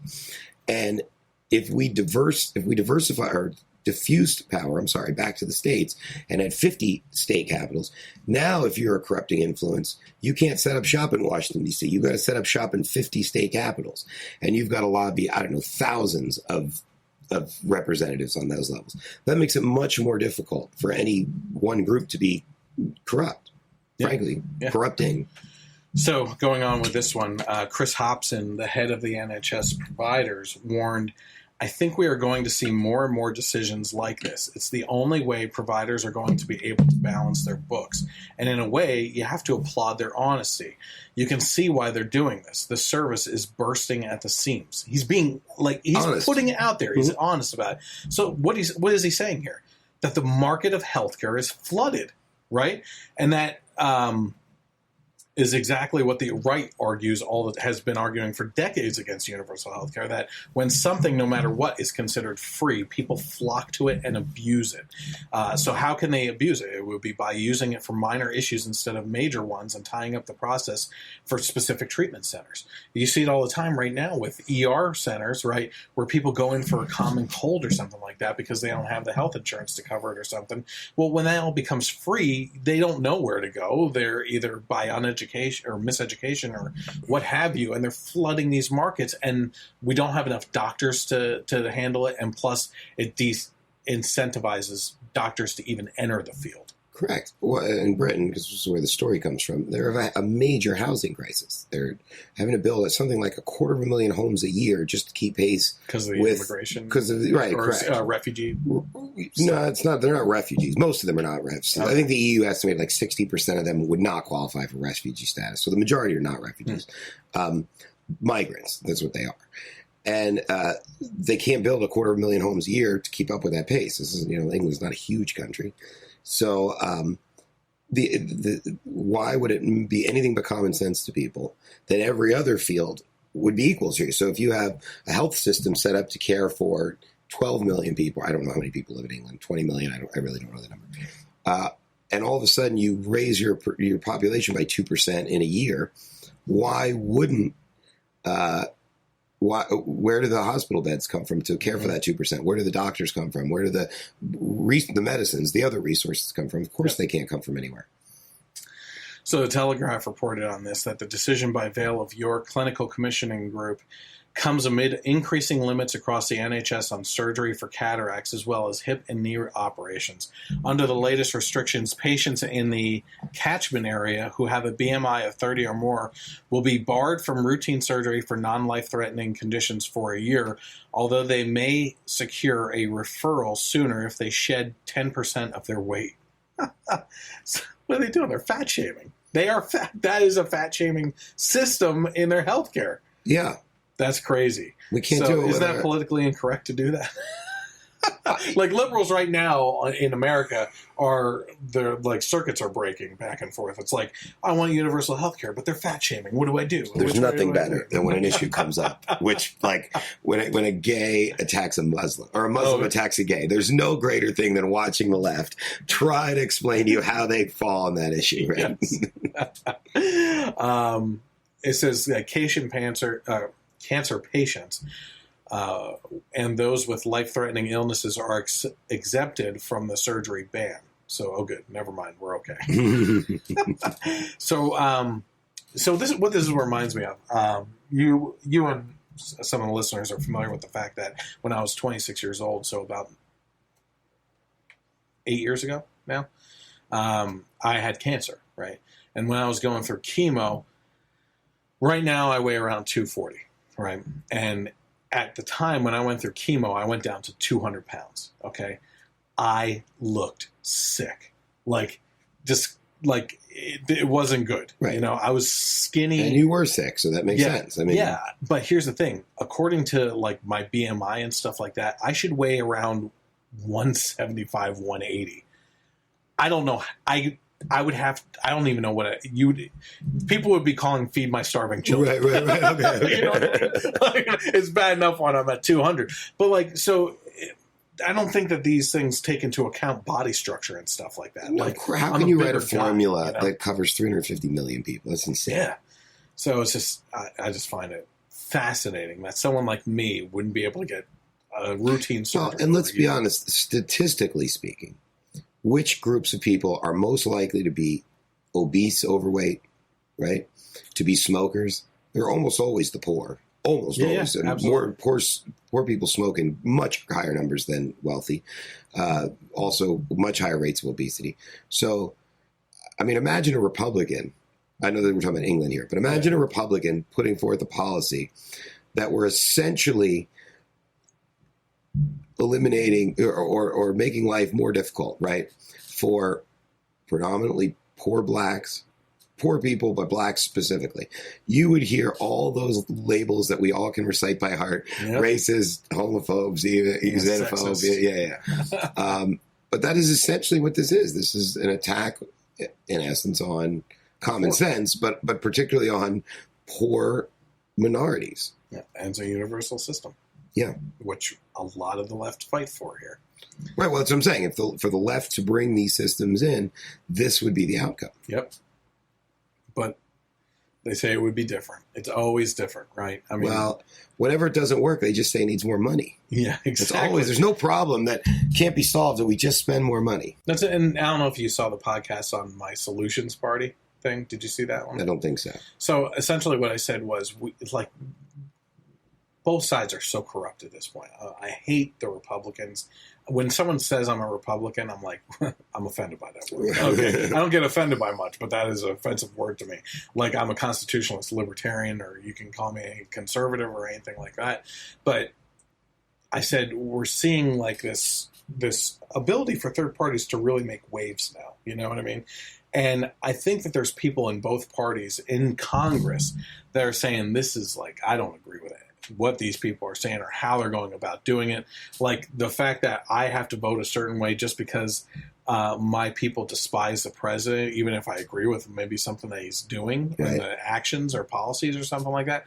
I say, if we could just have people from both parties, kind of like what happened with when the GOP was established, those were Democrats and stuff that left that were against slavery and something else. Polygamy, I think it was. They left and created their own party to tackle those issues, and they created the GOP.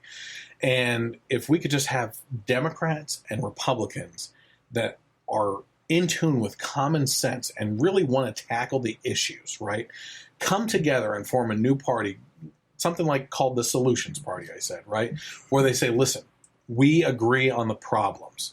We have different solutions on how to get there, which is the crux of what separates our two-party system, right? Essentially, but except there's so many different things that they try tying into it. But they focus on the issue, and they come to this table where they say, listen, we're gonna take the extremes of both positions off the table. And in liberals' cases, what is always on the table to solve any problem is increase taxes. That's all they do. We want to do this, increase taxes. We want to solve this problem, increase taxes. So take that off the table, okay? On the Republican side, they say that the Republicans are always trying to give tax breaks to the rich, right? Take that off the table, okay?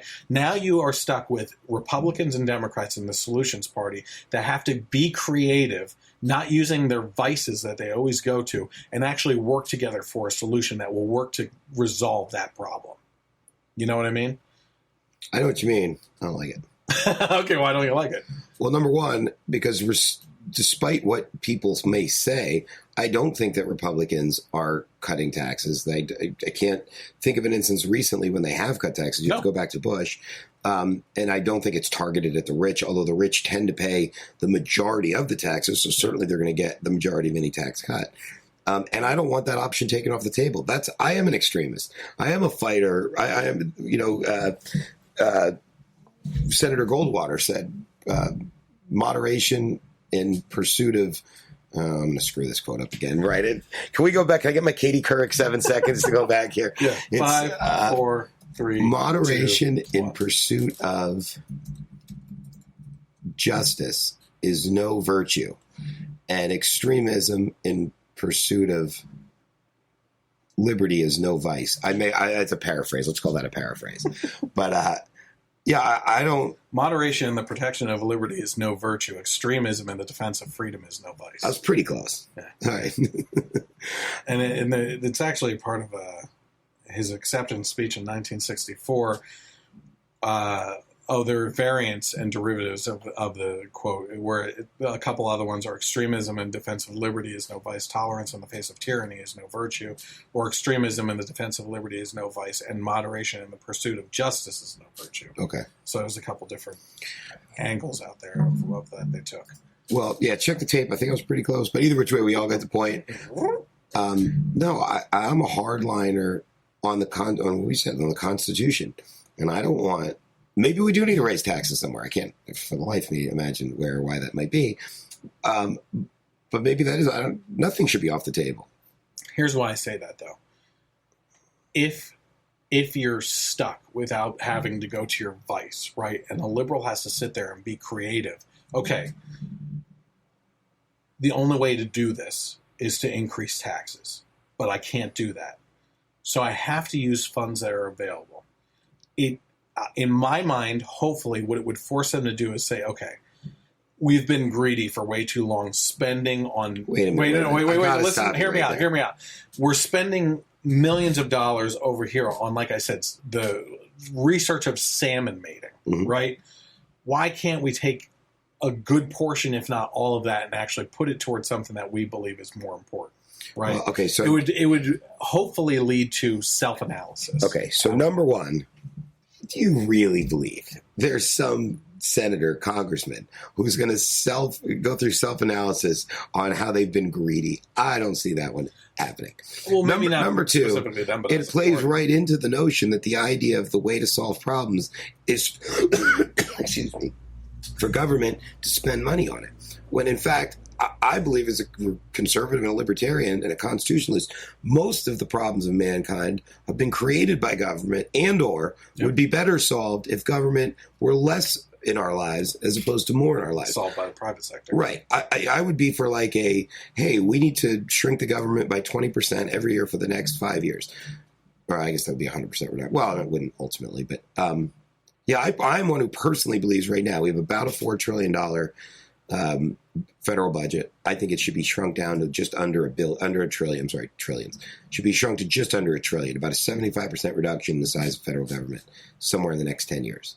You keep your $650 billion for defense. You have $350 billion to secure the border, and I don't know if that's even including defense. Some nuclear stuff, making money. That's it. Yeah, I mean, imagine that world. Imagine what we could do with a 1% cut in budget across the board. No, it's 75%.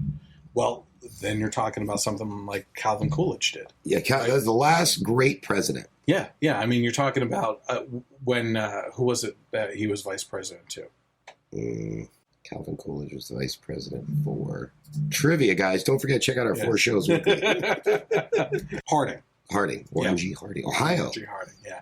So when Harding, I forget the exact which number is which, but when Harding was president, I believe they cut the budget by 50%. 50% in 1 year. And then when he died unexpectedly and Coolidge took over, he cut it by an additional 60 or 65%. Yeah, that's phenomenal. Now, I don't know that we can do it in a year, but we can't squabble over a freaking percentage of a point anymore. It's not even, just for the record, and make sure everybody is aware of this, I don't believe we ever cut programs, ever. They only ever cut the rate of growth. Yep. So in other words, if your department is $100 this year, it's automatically slated next year to have 105. And if we say, well, instead of giving you 105, we're going to give you 104, then the left runs out and says they're cutting that department. Mm-hmm. But that's still a 4% increase in the right. I mean, well, this led to the Roaring 20s. Yeah, hands off, laissez-faire. It always does. In the 80s. The 80s and the 20s were the two best economic decades. Who was in the 80s? Reagan. That's crazy. I know, right? How that works? Reagan and Coolidge. And imagine how great the 80s would have been had we not had Democrats in Congress. Well, but had we not had Democrats in Congress spending, through the moon and creating all kinds of other havoc. We could have really cut government. Let's go to free speech. So finally, some good news. North Carolina, and I actually probably picked this up from you sharing it when you did, but North Carolina is passing the first free speech law to prevent campus censorship. So I'm going to go over the details of this because I think it's really important. And at first I was like, it's your show. You can make this. Yeah. Well, no. We don't need a reclaiming my time. Reclaiming my time. Anyway, according to the Daily Wire, North Carolina has become the first state to enact free speech legislation based on the Goldwater Institute proposal, authored by Stanley Kurtz of National Review and Jim Manley and Jonathan Butcher of Arizona's Goldwater Institute as well. Much of the credit for the passage of the Restore Campus Free Speech Act belongs to North Carolina Lieutenant Governor Dan Forrest, Lieutenant Dan, who worked with Kurtz since 2015 when Kurtz offered, quote, a plan to restore free speech on campus at NRO. The North Carolina Restore Campus Free Speech Act passed 80-31 in the House. 10 Democrats, surprisingly, roughly 1/4 of the Democrats in the House voted for the bill. Amen to that. Praise them when praise is deserved. In the state Senate, all 34 GOP members voted for the bill. All 11 Democrats voted against it. So screw you in the higher up there. I'd like to hear why people would vote against. And I mean, we haven't gotten into the specifics you of read the bill over my yet. crap, that's exactly what I was going to say next. Did you really? Yeah. Oh, no, I didn't. I totally agree with you. I always want to hear the reasoning on such... It makes me wonder what I missed. Common sense policies, like what are we missing here? What could there possibly be that you would vote against free speech? Mm-hmm. What the hell is going through your mind that you would vote against this? Is there very well could be something very simple that we're not seeing? Is there pork attached to it that they disagree with? And based purely on that, is there an eventuality that I haven't thought of that this bill I always wonder when it's something exactly what you're saying. Yep. Let's see, 17 colleges and universities are in the in North Carolina system. Here's what the bill does, and this is what's important. It prevents administrators from disinviting speakers whom members of the campus community wish to hear from. It establishes a system of disciplinary sanctions for students and anyone else who interferes with the free speech rights of others, and ensures that students will be informed of those sanctions at freshman orientation. It reaffirms the principle that universities at the official institutional level ought to remain neutral on issues of public controversy to encourage the widest possible range of opinion and dialogue within the university itself. And it authorizes a special committee created by the Board of Regents, to issue a yearly report to the public, the regents, the governor, and the legislator on the administrative handling of free speech issues. I don't know who said this, but if the university refuses to discipline shout-downs in the wake of passage of this law, there will be consequences. For one thing, the annual report of the Board of Governors will either condemn the refusal to discipline or the committee itself will be subject to public criticism. So I'm reading through this. I'm like, oh, what? So you're going to shout? You're going to give a shout out that they didn't do their job or something like that? I'm like, that's public shaming. Hardly something that student protesters are really going to care about, but it goes on. A negative report on the administrative handling of discipline would give the Board of Regents a reason to replace administrators and legislators a reason to cut university funds. Bam, right there. That's the I almost cursed there, but that's the freaking crux of this whole thing. This is the meat of it. So yeah, publicly shaming isn't going to do squat to anyone, right? But if you threaten a university that is taking sides on political issues or something like that to just walk the line, walk that freaking center of the line where you're not leaning in either direction and you allow free speech, which is where, the University of Berkeley, where the free speech took off, like where it really garnered attention on campuses and everything, where it's now Milo Yiannopoulos can't hold a speech there without like cars being overturned, things set on fire, and property being damaged. Yeah, but you have this situation where, you know, administrators are like, yeah, well, who cares? You know, to tell the police officers or the security guards that if they have to stop things, then the whole event gets canceled. Right. If we're gonna, that was Ben Shapiro's in Wisconsin. Yeah. If we remove the protesters from this room who are obstructing your right to speak, then we were told by the administration, shut it all down. So now we're putting on the line the administrator jobs. Okay. So now they're incentivized to stop this. Theoretically. Yes, theoretically.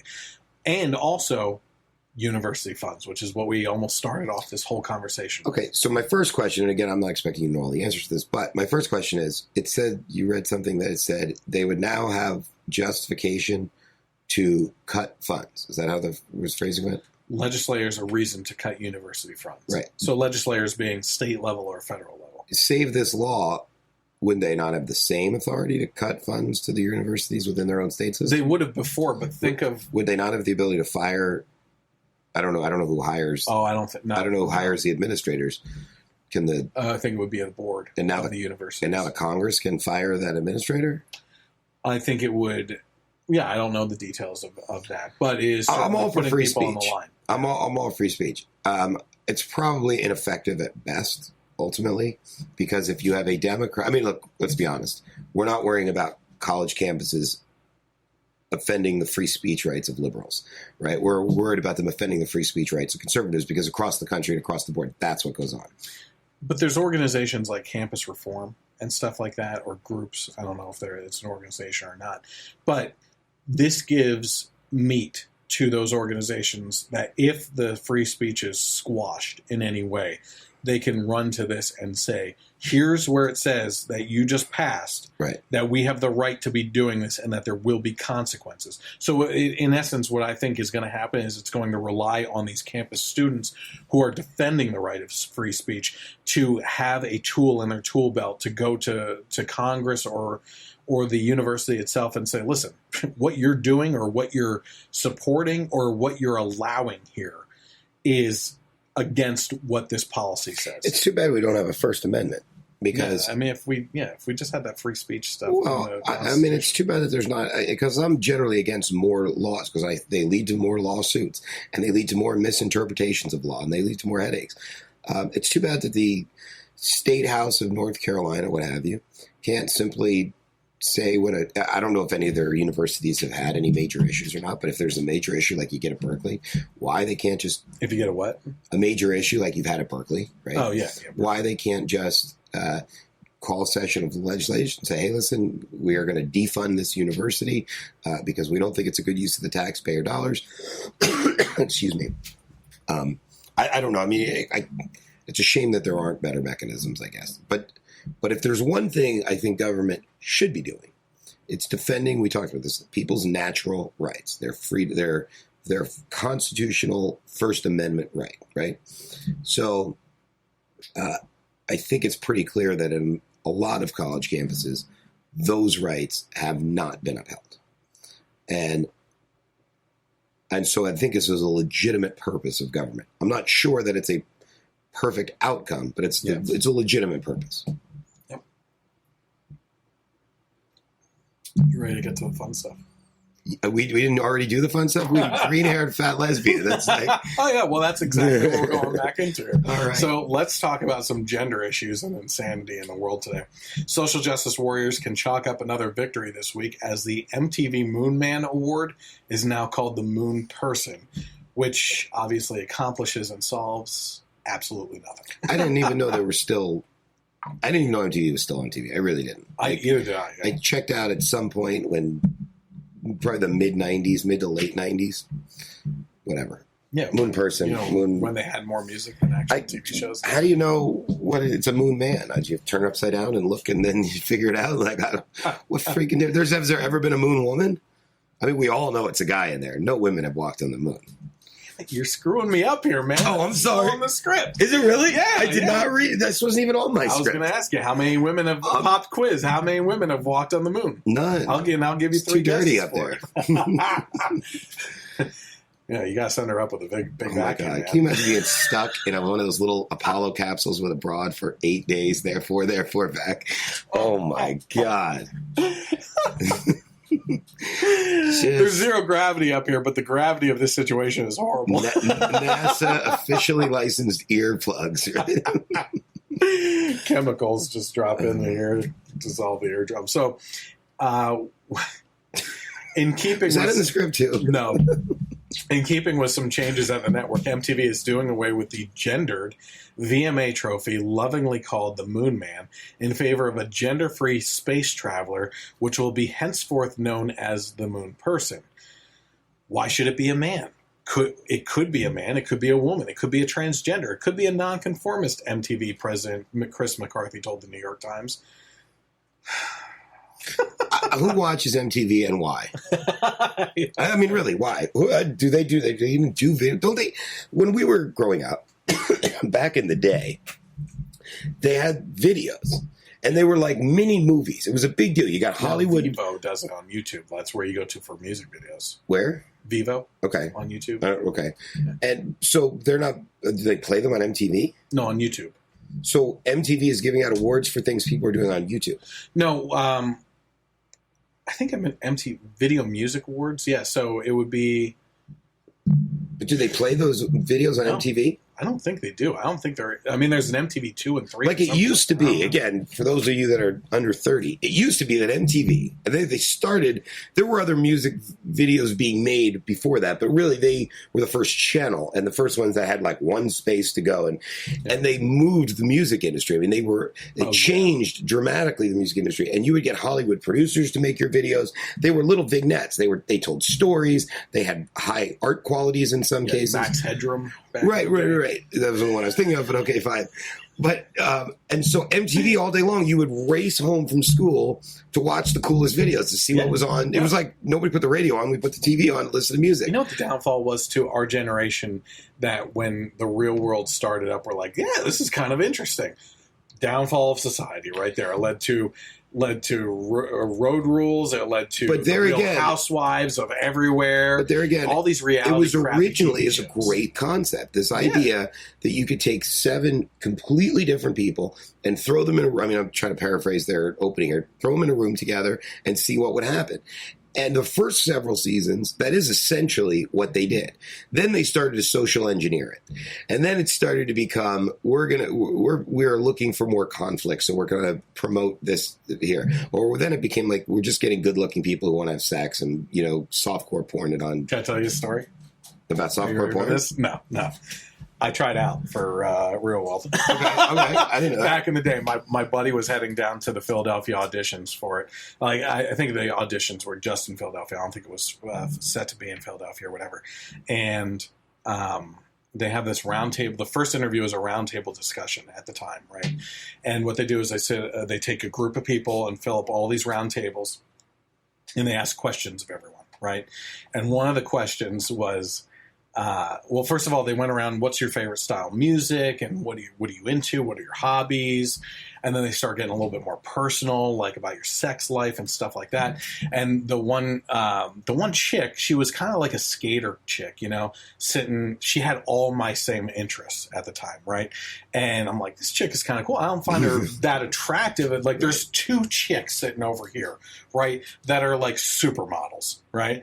And keep that in mind for the upcoming question I had to answer, right? So I'm thinking, I had no confidence at the time in myself, right? Okay. So they come around with this question: who here at this table, if you were to sleep with anyone, who would you sleep with? Well, I'm thinking to myself, I have no chance with these supermodel chicks, right? So I'm like, well, in my common sense head, I'm like, I'm going to go for the chick that I have most in common with, right? So I'm like, probably her. We have a lot of stuff in common. They get around, both the supermodel girls pick me. I'm like, son of a bitch. Like, what the hell? I could have walked out there with maybe not getting on the show, but with something else. Right. What else would you walk out with? Herpes, probably. Oh, but it would have been worth it. Yeah, MTV is an anagram. I would have walked out maybe with another anagram of some STD. So, but anyway, yeah. So that was a funny story.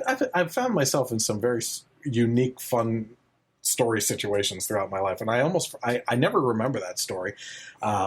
But stories like that, and the fact that I got married by a gay priest at a bar one time in front of a bunch of people,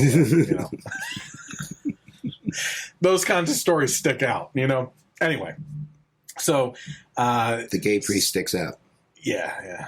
I don't think you'd want that on yours. You don't want to headline any posts with that. No, Anyway, this year has been full of firsts for me, said Orange is the New Black actress Asia Kate Dillon at last year's show. I am the first openly non-binary actor to play a non-binary character on a major television show, and now it's so cool to be here presenting the first acting award ever that celebrates performance free of any gender distinctions.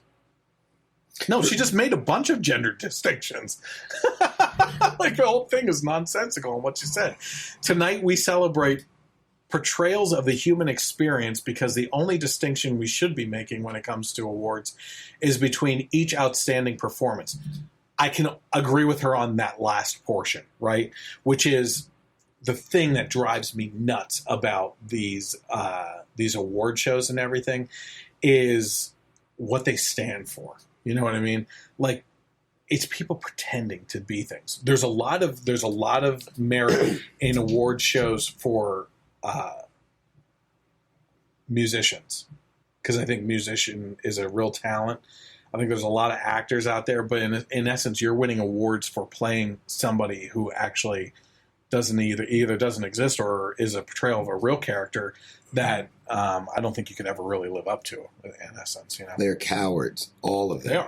They are. When you need, I don't want to take credit for this, but 5 years ago, I believe it was, whatever, on the 5th anniversary of the cartoons, the Muhammad cartoons. Yeah. So there was a panel in Denmark, in Copenhagen, giving a speech. And for my dollars, to have Douglas Murray and Mark Stein on the same panel, I would have given just about anything to win there. It was amazing.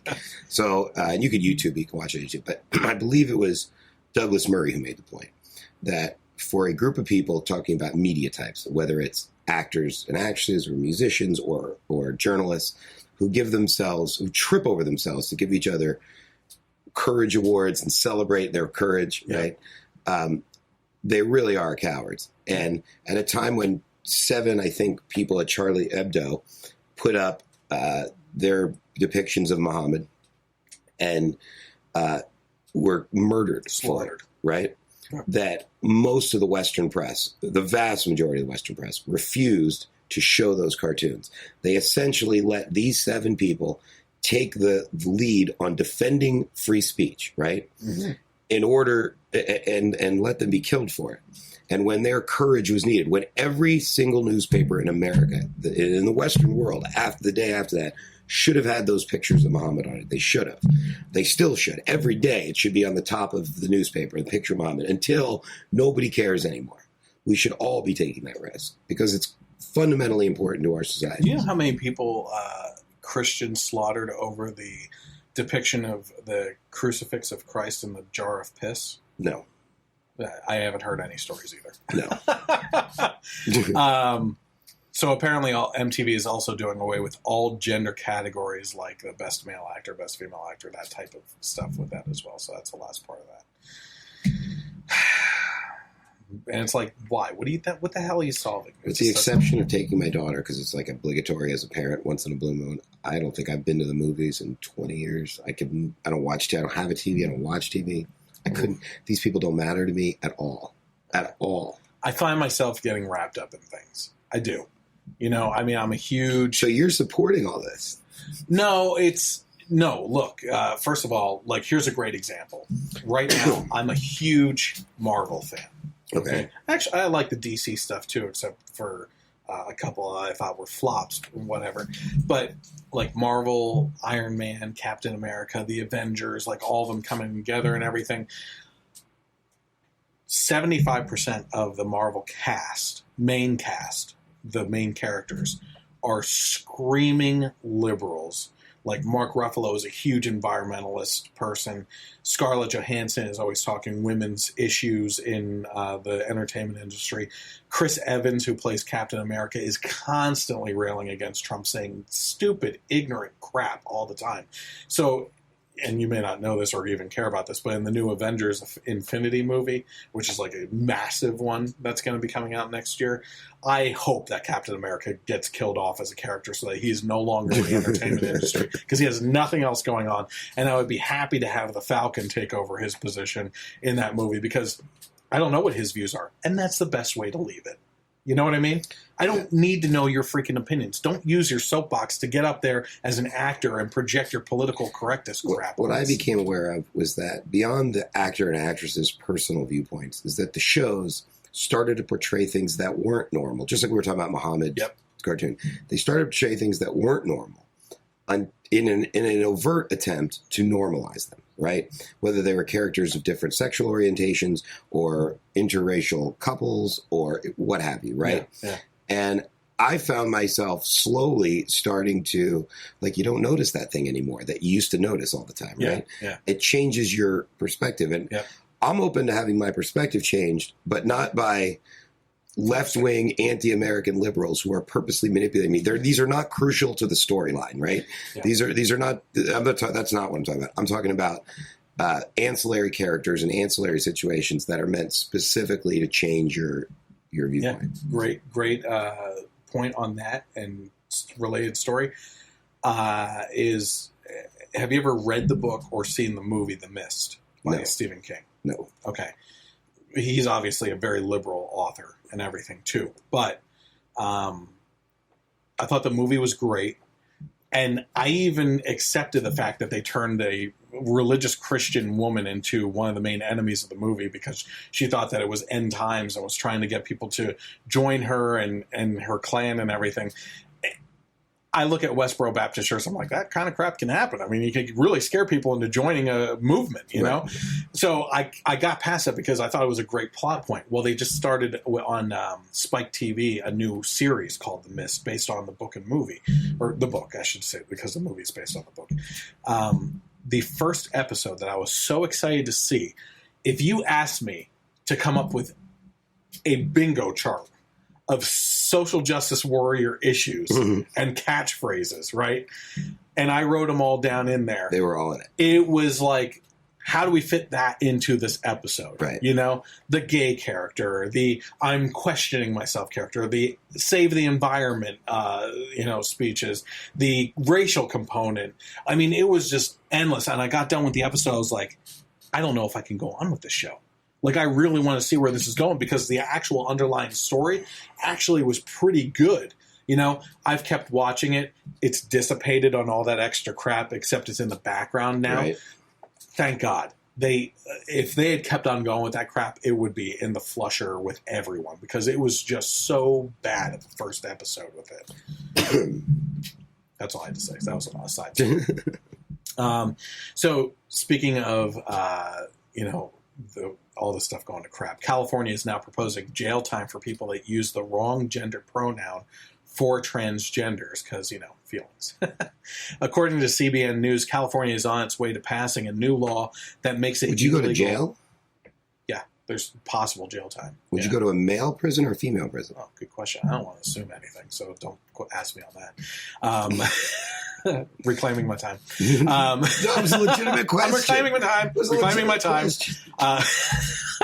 How people like me end up talking to people like you. On its way to passing a new law that makes it illegal to call transgender senior citizens a pronoun that they don't like. For example, if an elderly person who was born male and lives in a long-term care facility wishes to be called her or she, the workers there had better do it or they'll face the consequences. The proposed law would even apply to Christian facilities. So, SB 219 titled the names of these bills are always so damn long, titled the Lesbian, Gay, Bisexual, and Transgender Long-Term Care Facility Residents Bill of Rights. States, it shall be unlawful for a long-term care facility or facility staff to willfully and repeatedly fail to use a resident's preferred name or pronouns after being clearly informed of the preferred name or pronouns. It imposes fines and jail time on any long-term care facilities who refuse to use gender pronouns. Fines for repeat offenders could be as high as $1,000 and a jail term of up to a year. As one of my progressive liberal friends pointed out, he sometimes gets called the wrong freaking name, and he gets over it. You know, he put that on my post on the Generation Y Conservative Facebook page, which is, I get called the wrong name. Like, what the hell are people getting so upset about? And he's a progressive liberal. That your words are your words. When you speak them, you own them. And that's why if you are inciting... because that could be used against you. Well, that's why if you're inciting people to riot, you can be charged, right, with your... excuse me. What you hear other people speak does not belong to you. The hearing is not the ownership part. It's the speaking that's the ownership part. This is so asininely stupid. Only in a state like California could this even happen. I can't believe that that being billions of dollars in debt, that the congressmen of the state of California have nothing better to do than sit around and come up with these ridiculous bills. We all should respect each other. Don't get me wrong. Yeah. Particularly the people least able, we're talking about elderly and senior citizen cares, the people least able to defend themselves need to be defended. However, if first of all, I can't even imagine how many of these people, how many transgendered senior citizens you know, but right? I mean, but you're talking about a fraction of a. But here again, of the total. But here again, the free market is the solution.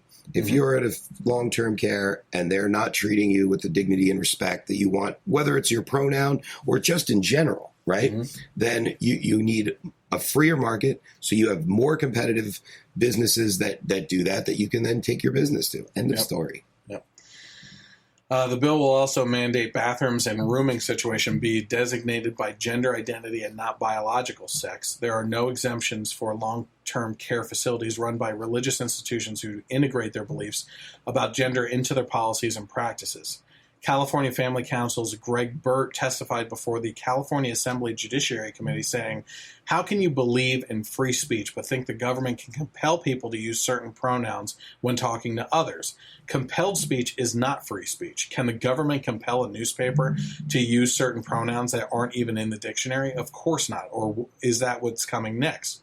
Those proposing this bill are saying, if you disagree with me about my view of gender, you're discriminating against me. This is not tolerance. This is not love.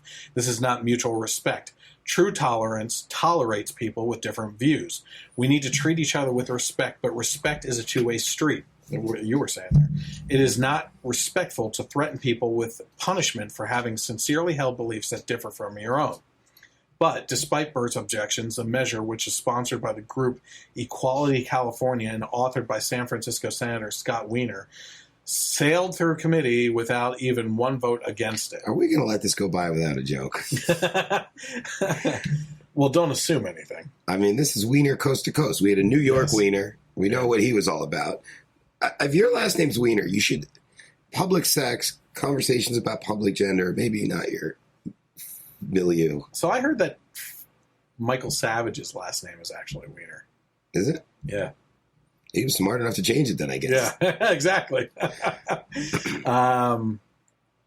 So this is what we're talking about California here. What else would you expect from a state as progressively liberal as California, whose taxes are skyrocketing each year to pay for commodities that people believe are their rights? Look, on a serious note, right? Well, you and I are going to have a conversation, and you're going to say, that guy Bob is an idiot. And I'm going to say, I don't think Bob's an idiot. And I'm going to call my lawyer, and I'm going to sue you because you're not calling him what I think he is. Right? I mean, is that... We're a stone's throw away from that. Yes, I think that's the next step. Yeah, because right now we're talking about personal offenses, right? You call me by what I... Okay, you call me an idiot. Yeah. And I don't see myself as an idiot. So I sue you. I know it's not a pronoun. I get that. But what is the principal difference between what we're talking about with pronouns and what we're talking about with adjectives? Yeah. There isn't one. Well, I think that's a point that I've already thought about. And I don't know about you, but if I ever get into a situation where someone starts criticizing my use of pronouns that are obvious surface level, should have been type pronouns, I will get extremely pissed off and say, excuse me, Well, when you're referencing me, call me your Royal Highness, Chris Ford. Right, there's a college student in Michigan who I believe did that. Something similar. Yeah, like the greatness or something like that. Just make up your own stuff and make sure that while they're referencing you, that they say it every single time. I think it's the University of Michigan has each incoming freshman pick their pronoun of choice. That's how they handle it. And the one kid, I believe, chose his Royal Highness. Yeah. So now the school official, whenever they do anything, they have to address him as your. It's great and it's perfect. Because if you are the person that's saying it, yes, if you have to say it to that person, he has just proven the point of how ridiculous things are. And I hope it solidifies in your mind when it happens. Canada's Senate overwhelmingly passed similar legislation last month. The Canadian Transgender Rights Bill adds gender expression and gender identity to Canada's Human Rights Code and to the Criminal Code's hate crime section. In a related piece of media, let's take a look at a discussion based on this and the progressive liberal elites of The View. You ready for this? Sure. So what happened on The View within the last week is they had a panel of transgender people on, and we're discussing the issues. And then after that discussion, they cut back to The View panel to talk about what just happened there. So take a listen. I'm very confused. I don't understand the woman that said, I'm bisexual, so I like to... No, I'm pansexual. She's not a woman. She is they. She doesn't. She actually doesn't identify with a gender. Or a pronoun. Okay. Thank you. No pronouns? No pronoun is they. But she talked about men and women in those terms, though. Because that's the only way she can explain her sexual attraction. The only way they... It's confusing. They are fritzing out. You're talking about these liberal women that are so holier than thou on every single political issue, right? And they're fritzing out, like their circuits are blowing left and right. They can't even get their own crap straight on The View trying to reference. And the girl that was responsible for the original interview of the panel, who sat with them and was supposed to have the pronoun game down by the time they got to this panel, is referring and saying she and instead of they, and they can't get it through their heads. They're melting down in front of everyone. As brilliant as Joy Behar is. The whole thing is stupid. Matt's a comedian. You know it's stupid. I know it's stupid. You all know it's stupid. It's stupid. But here's where Whoopi Goldberg steps in with her comparison. She transitioning or no? Her comparison. This is the issue. You know, I was just saying, you know, when I was a kid, I was colored. Then I was a Negro. Then I was black. Then I was African American. Yeah. People need time to catch up to all the changes. Yeah. Everybody has to just chill out. These are really different times for lots of people, lots of folks, and they're discovering stuff and talking about stuff. So everybody has to understand, we're not going to get it right away. We're not going to get it right away. Because it's not a judgment thing. It's not a judgment. It's just trying to catch up. And you don't want. Here's where I understand the point that Whoopi's trying to make. So listen. Yeah, that's a valid point. No, I don't think it is. I think that she was trying to make a valid point, and I believe in her mind she believes it's a valid point. But listen, what she was talking about, the progression of how we label black people in society, from black to Negro to colored, or I guess it was colored Negro black or whatever. But what she's talking about is the impoliteness and rudeness of how we perceived a section of our society and how we treated those people because we felt that they were less than, right? In regards to interacting with a transgender person and trying to compare that, right? You're talking about it's not that you disrespect or think that these people are lower than like we had in society on when it came to blacks in our culture. It's that we feel the same way about these people as we do with anybody else in society, but we're talking about surface level things. What you immediately recognize when you look at a person, okay? What she's talking about is, despite the fact that they were labeling her as a less than human, or not her specifically, but the black society, they were recognizing the skin color. in every instance that she's talking about. When it comes to transgenders, what they're talking about is surface level recognition of what you would call them as a pronoun, right? If I see you, I'm going to say, here's what he did, and I can't assume that, I can't dig into your mind before I even start talking about you, what you want to be called as a pronoun. And on top of that, like we said, with this Royal Highness type crap, is you could make up whatever the hell you want. So you're running into people now that are getting pissed off at pronoun use when you have an infinite source of what you could be called down to clicking sounds. Well, I'm not personally running into any of them. I can't fathom the day that would even happen. Yeah. That seems like some pretty extremist, you're going to be in some pretty rarefied air to be in these real situations. Where did all these transgender people come from? I've been on this earth for 4 decades. I swear I've seen 2. They were just weird looking dudes in dresses, Yeah, it used to be trannies. Now it's whatever. I don't even know if I knew that word drag. I knew the word drag. Yeah. Imagine this. Okay, this is one topic that we covered a couple weeks ago now. But RuPaul, who I believe should be a hero among these people, recently came out and said something in regards to this whole issue and used the word trannies. The transgender community attacked him. I don't know what you want. I don't know what they go by, but attacked RuPaul for using the word tranny. And this should be one of the symbols of moving your movement forward over the decades. It's just like liberals attacking Clinton. Their own. I mean, really, Bill Clinton is no longer, his administration was terrible. If you talk to modern day progressives, the Bernie Sanders wing of the party, he signed welfare reform. He did a lot of things that they can't even uphold him as, that was only 20 years ago. Yeah, The View has to reclaim your time. And you don't want to I don't want to offend anyone because I don't get it. Like, I don't want to offend anyone, but I don't understand. Yeah. Which part don't you get? Well, I don't really get any of it. They also help you because when you meet each of these individuals, they'll let you know if there's something that jumps out, or they'll correct you nicely. Abrina, I will say kept referring to her, and she just said, let me correct you real quickly. Right. So people are it's they because you like men and women. No, it's not because of how she likes; it's how she identifies in her gender. Her gender expression. Okay, I got to hold on. Let me jump in here. All right. Somewhere along the line, I don't want to lengthen this conversation any more necessary, but somewhere along the line, we've gone way off track as a people. Yeah, no kidding. And the idea that we are important outside of our families and our immediate circle of friends is asininely stupid and ridiculous. You're not important. I'm not important. We shouldn't feel or imagine ourselves to be important. Yeah.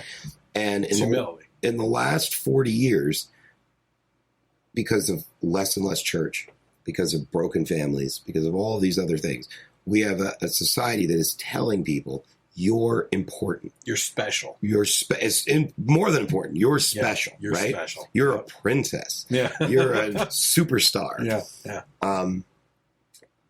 I almost cursed. I don't care what you want to be called, right? Yeah. When I offer a politeness by saying ma'am or Mrs. or Mr., right? That is a societal format. That doesn't require me signaling you out above. You're either in this half or in this half, right? Yeah, you can't even have manners anymore, essentially. Miss or Ms. in and of itself was like a problem, right? Because it was like, are you Miss or are you Ms? Well, some people get offended if you say Ms, because or if you say I think Miss, that's the universal right? one. Yeah, Mrs. No, it used to be, it was Mr. and Mrs. Yeah. And then if you were single, you were Miss. But then the feminazis came along, the Gloria Steinem types, and then Ms. became the thing that you wanted to be. You didn't want to be a Miss. Yeah. You wanted to be Ms., right? Yeah. I don't know. Whatever. It's the whole thing's so freaking stupid. So my point on this one, though, is the last portion of that video is she's talking about how, if you interact with these people, they're going to be so polite, and if you screw up, don't worry about it. They're going to correct you very politely and everything. Bull crap. Like, I'm sorry, but the portion of society that's flipping out over pronoun use and proposing legislation like they are in California, this is exactly showing that that's not the case. That they're specifically so pissed off that you're using pronouns that they're trying to make policies about it. But what I took out of it was the step right before that, which is they'll tell tell you what they want to be called. I've got so many things going on in my life. I got to remember when this bill is due. I got to remember when I got to pick my daughter up. I got to remember when I got to be at work. I got to remember what I got to do for work. I got to remember to call back the township because our street light was hit by a garbage truck and 6 months have gone by and it's nothing's. I mean, I got enough to remember, right? I don't need for each and every interaction that I have during the course of my day to add. It's hard enough. We all have this. It's hard enough to remember people's names. We all try to come up with little tricks and like make an alliteration out of it, do an identity associated, whatever. There's all kinds of little tricks. Now I got to learn their name and learn a pronoun.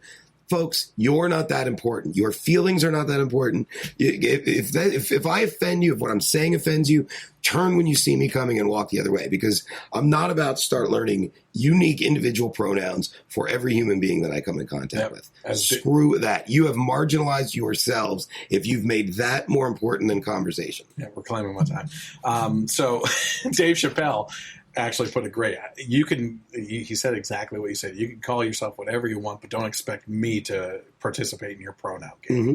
You know? Yeah. So speaking of comedians, actually, a comedian has suggested that he'd kill a sex partner who turned out to be transgender, saying, I can't deal with that. So let me play that video first. How do you have a sex partner who's transgender that you don't know? And she didn't tell you she was a transgender. That ain't a girl. I met a boy. That means I met a boy. After 4 months, she told you I had sex, and then after we're not having sex. We're not having sex. Yes, after 4 months, y'all had sex, and she said, Duval. This might sound messed up, and I don't care.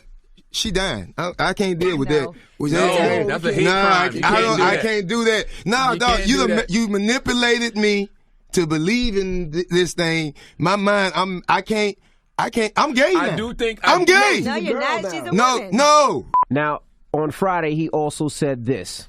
I do agree that you are taking away a person's power of choice. Yeah. When you don't tell them up front. That's why when Janet Mock was there, she said she tells. There should be some type of repercussions for that if you do that to somebody. You should go to jail or something. Some charges be pressed. So until then, I'm going to have my own repercussions. So. When Janet Mock was there, she said she tells all her partners. She didn't tell the first one. Who?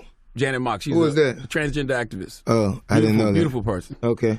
But you can't go around killing transgenders. I'm not going to kill transgenders. I didn't say, see, here you go trying to flip my words. I didn't say I'm going to kill transgenders.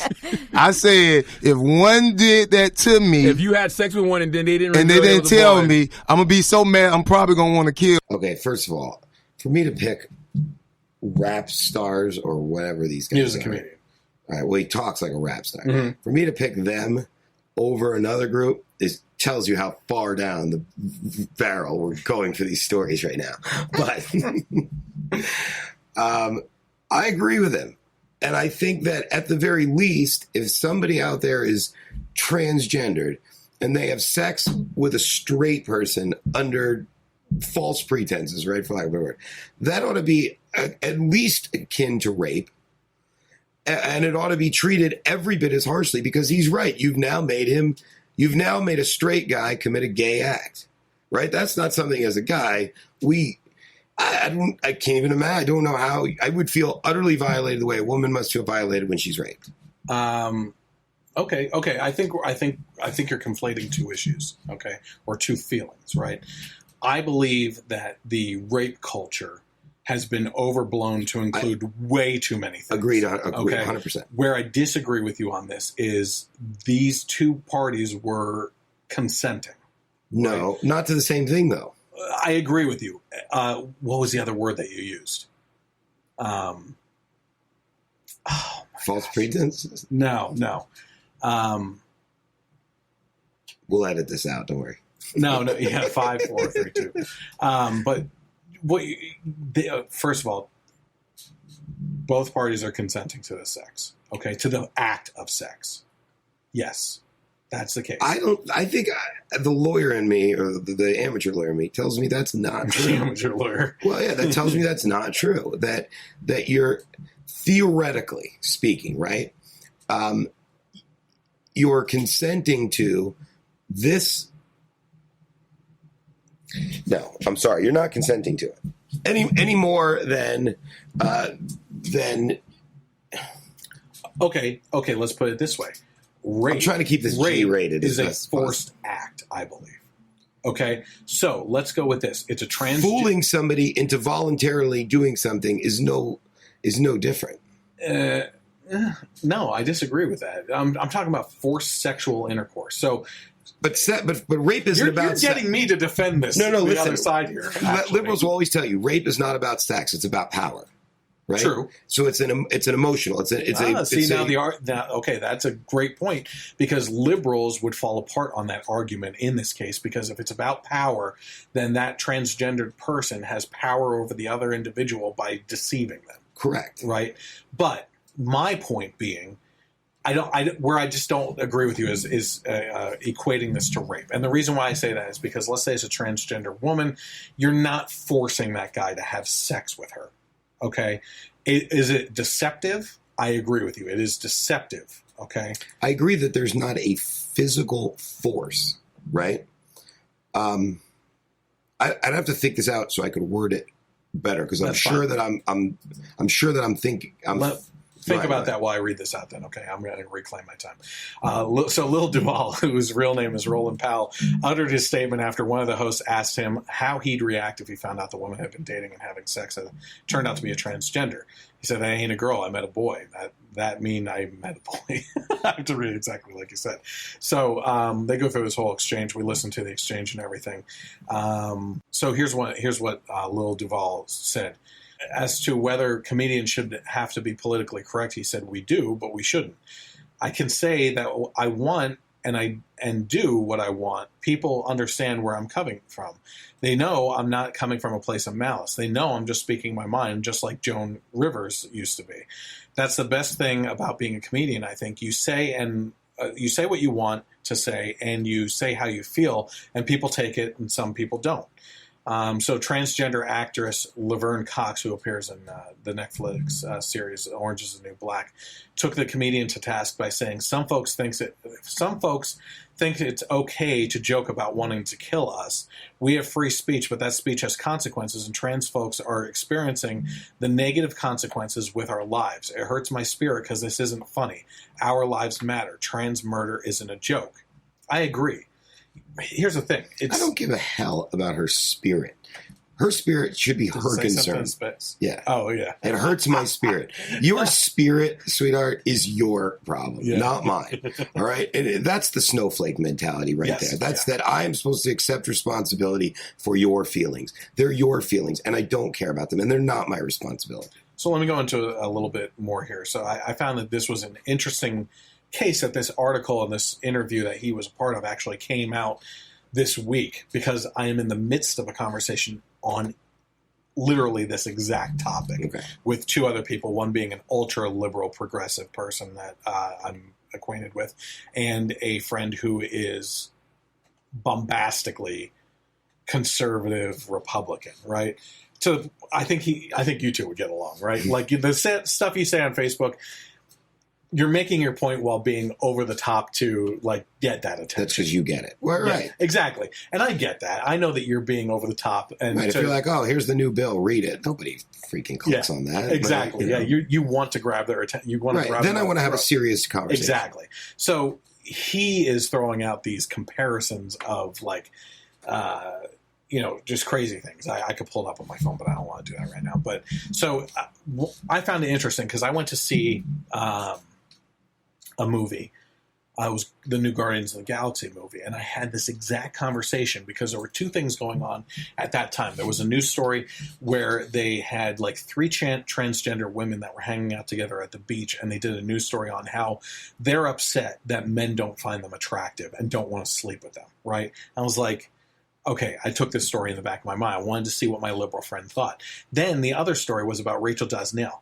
Do you know who I'm talking about? That's the girl who feels black. Yes. Okay. So she's the one that has been tanning for years and looks black. She frizzes out her hair to look black and everything. And she headed an organization that was for black people. NAACP. So I said to him, we're waiting in the previews and everything, or before the previews. And I said, I got to get your opinion on some of this stuff. First of all, Rachel Dosnell. No, I went with the transgender thing first. I said, let me ask you something.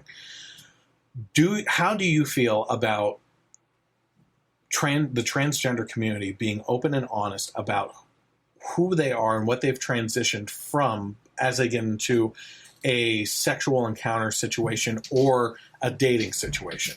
And the most progressive liberal person that I know said to me, that's effed up. I think that those people, he said, I feel bad for the situation that they're in and everything, but they need to be upfront and honest, because every relationship, whether it's a quick relationship or a long-term relationship, is built on trust and honesty. And in order to accomplish that, you have to be upfront about what's going on at that time, right? I'm like, wow, I can't believe those words came out of his mouth, because this is the same guy who has a lot of transgender friends and supports all the stuff that they throw out there. Okay, fine. I said, so how do you feel about Rachel Dosnell? I don't know who that is. I told him the situation. I told him who she is and what she is. Oh, that's bull crap, he goes. He's like, she may feel black, but she is definitely not black. What? Like, I'm like, okay, let me get this straight. So you believe that this woman who feels black and has made herself black. Here's the identity politics hierarchy. And blacks are not so high up on it anymore. Yeah. In victimhood mentality. Right. Yes, absolutely.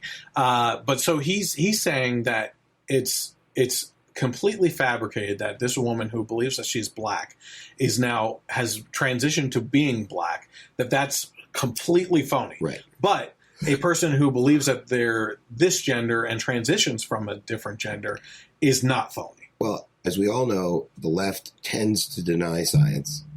They are the anti-science. You start to smirk. Well, I don't care what they say. Yeah, These are the facts. I mean, they're pro-abortion, and that it would be denying that that's not murder. So say what you want, but that they're denying science. You can transition, I guess, right, on the outside. But at the end of the day, every single chromosome in your body is still either male or female. I mean, that's the way that it works. Yep. And so you're just denying, again, science. Well, your head would start doing flips if you actually got into that conversation with, and I will be very honest with you, someone who truly knows what they're talking about on the other side of this issue, because the immediate thing that they're going to throw out at you is that you're conflating two different issues. You're conflating the sex versus the gender. And that's where they have used science to completely separate the two, which isn't, I believe, the case. But here's the other thing. We started this conversation today on the podcast talking about, at one point in time, how libertarian you and I both are on a lot of social issues. Again, when it comes to transgenders, I really don't care how you live your life. It's not forcing anything on me, certainly, but I would hate to be single in this dating scene nowadays, especially with the way people use Tinder and stuff like that for random hookups. You're going to run into a lot more of these situations where a person like this comedian is going to end up in bed with someone I can't imagine that. Yeah. I mean, come on. You're single, right? Yeah. I feel bad for you. Nah. Listen, you could just, like in the 90s when people were worried about AIDS and those sorts of things, you can tell who you need to worry about, who you don't. I disagree with you. Honest to God, I mean, I don't want to open this up to too many challengers, but I'd be pretty confident that I'd be able to identify whether the person I was talking to was a transgendered male or not. Nope. I disagree with you.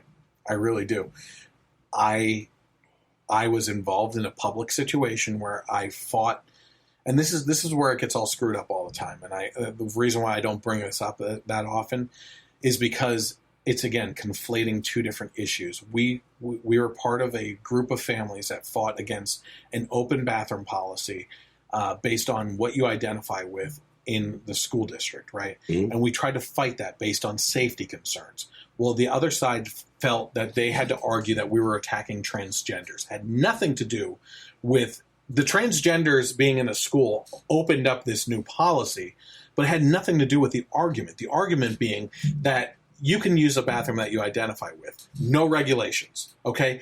If they had said a regulation like you can use a bathroom that you identify with as long as there's an attempt to go with that gender that you're identifying with. Like if you're a boy identifying as a girl and you have grown out your hair and you're wearing dresses and stuff all the time, like, okay, that's your own stuff going on there.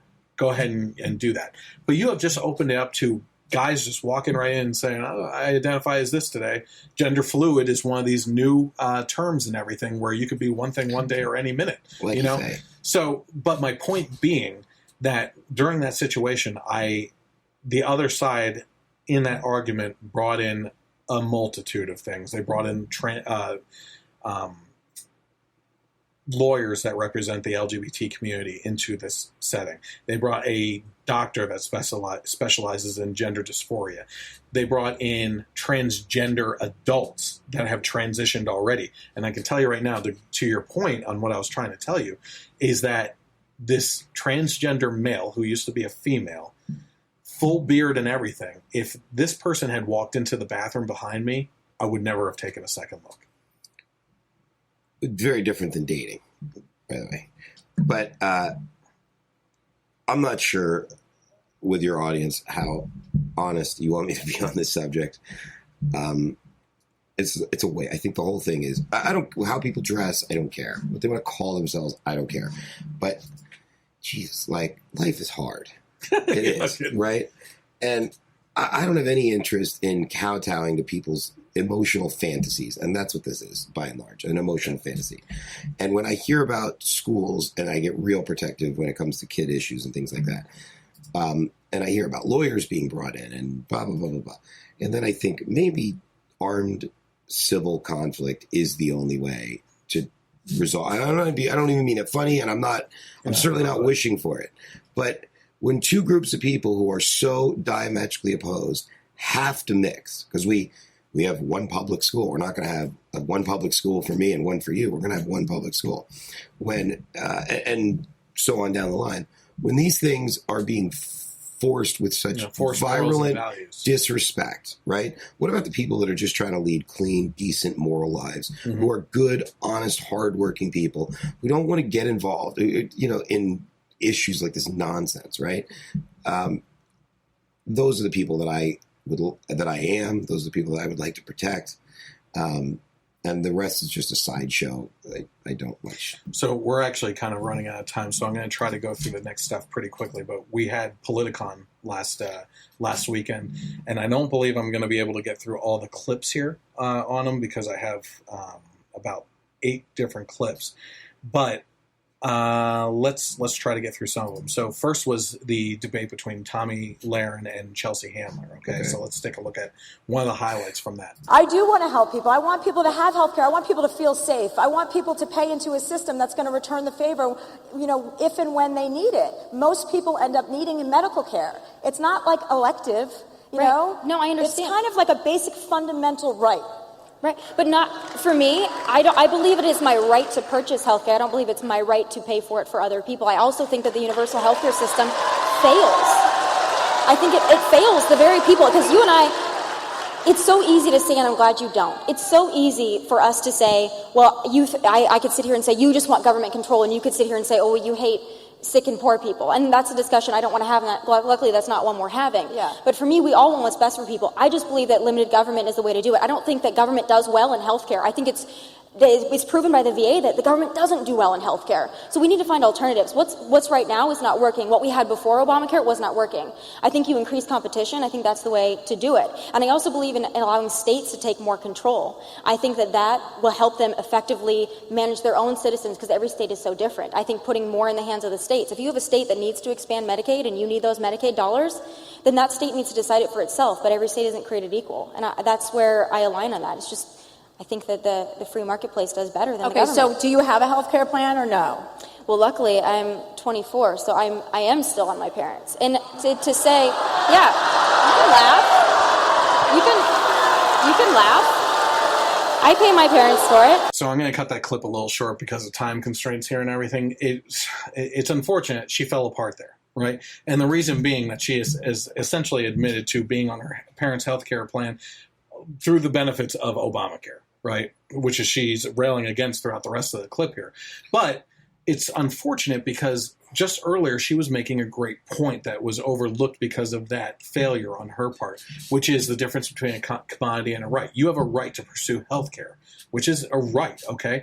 But you do not have a right to health care, okay? Being, like, I think Steven Crowder this week put it awesome. He just did an awesome job. He's like, Tylenol. You have a right to get Tylenol, but you do not have a right for me to pay for that Tylenol for you, because someone put the time and money into creating that, and they have to be refunded for or compensated for that, or the service of getting healthcare through a doctor. They are being paid to do that. You do not have a right to force a doctor at gunpoint to perform healing practices on you. Correct. I agree wholeheartedly. Tomi Lahren's hot. I generally don't care what two women, especially these two women, have to say about anything. Okay, so should we move on to Shapiro? Fine. Yeah.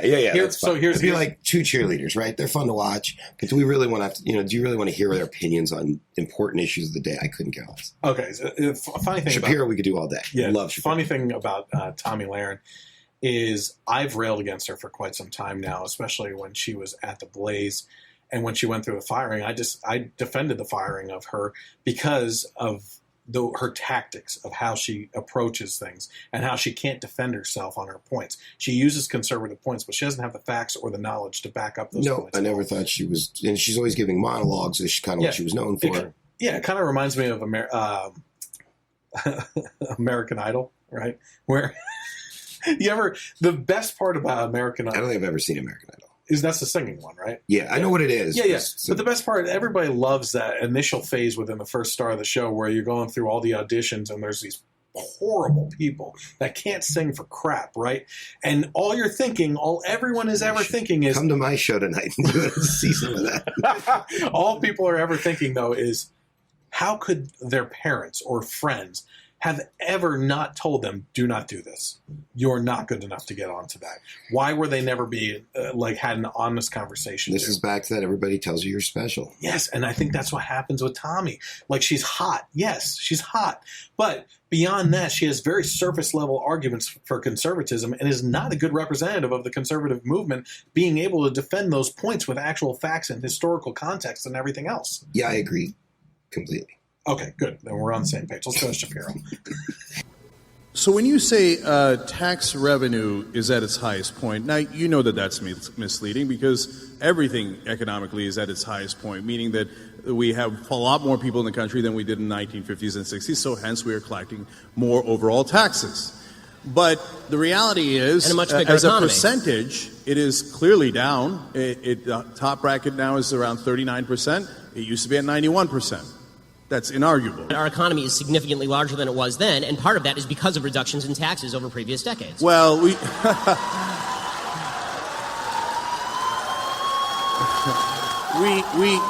And finally, when you seem to be identifying a higher tax rate in the 1950s with higher level of growth. So if that's the case, why not just tax everybody at 100% and we can have massive growth from here to eternity? Of course you have to find the right balance on all of these issues, including taxes. So I never said there's no end to how much you can I'm just asking pay. why, though. Yeah. So this leads to wait a minute. This leads to big government versus small government. You're asking me what the ideal tax rate is, and then you did a straw man there for a second and said it should be 100%. I never said that. No. In fact, I said no. You said the economy. Let me understand what you said the economy grew faster when the top marginal tax rate was 91%. So I'm asking you, why shouldn't the top tax rate or all tax rates be 91%? You seem to be identifying a higher rate of growth with higher taxation. So I'm asking you, on principle, you keep talking about the glories of a mixed economy. So now tell me about the glories of capital. I've heard about the glories of high tax rates. I've heard about the glories of government-provided health care. Now tell me some of the glories of actual capitalism, which is the basis for all the things you're talking. Tell me why it's good. So now, look, when you, I use the example of the 91% and the 70% to give you a sense of that I was surprised and you'd be surprised to find out that our economy was booming in those times. That's not to say that that is the right tax rate for us today. And so the exercise of finding the right tax rate is, guys, try to follow along, okay? It's called logic.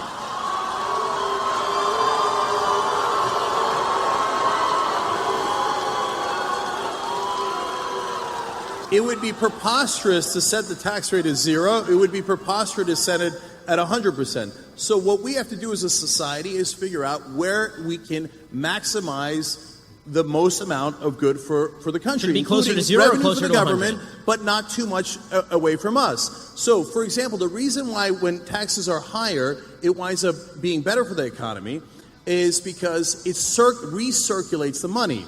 So if you give it to the rich, This is hilarious. If you're uneducated, please at least don't make it obvious. If you don't know the concept of recirculation of money, then go look it up. And so the way that it works is that when the middle class has more money, disposable income, they spend it. Why? Because they're not living in the lap of luxury. They're not saving it for their yacht. So they need to buy food for their family. They need education for their family. So they spend it, and it goes back into the economy. If you just give it in supply-side economics to the rich and hope that it trickles down on us eventually decades later, what they wind up doing with it is something that is logical. They save it. But that means it does not recirculate in the economy. And that is why when you have lower taxes, ironically, the economy does worse. But of course it's a balancing act. What spurs the economy is the creation of new products and services, and that is only going to be done by people who have expendable capital to actually invest in the new products and services that we all enjoy. This is what creates economic growth. It's also worth noting that this myth that spending is inherently better for an economy than saving, that's only true if you're talking about somebody's actually taking the cash and just shoving it into their mattress. Banks are in the business of lending. When they take the money in, they don't just stick it in Al Gore's fake lockbox. They actually lend the money back out to people to actually create new businesses and new products. You had an investor, right? When you started TYT, you were given $4 million by Buddy Roemer to start TYT. That's great. That's the way business should work, right? But that money it didn't come from a bunch of poor people buying hamburgers. It came from a very, very wealthy guy who gave you money to create a business a lot of people want to patronize. If you want better products and better services, you need more investment in the products and services. The basic name, trickle-down economics.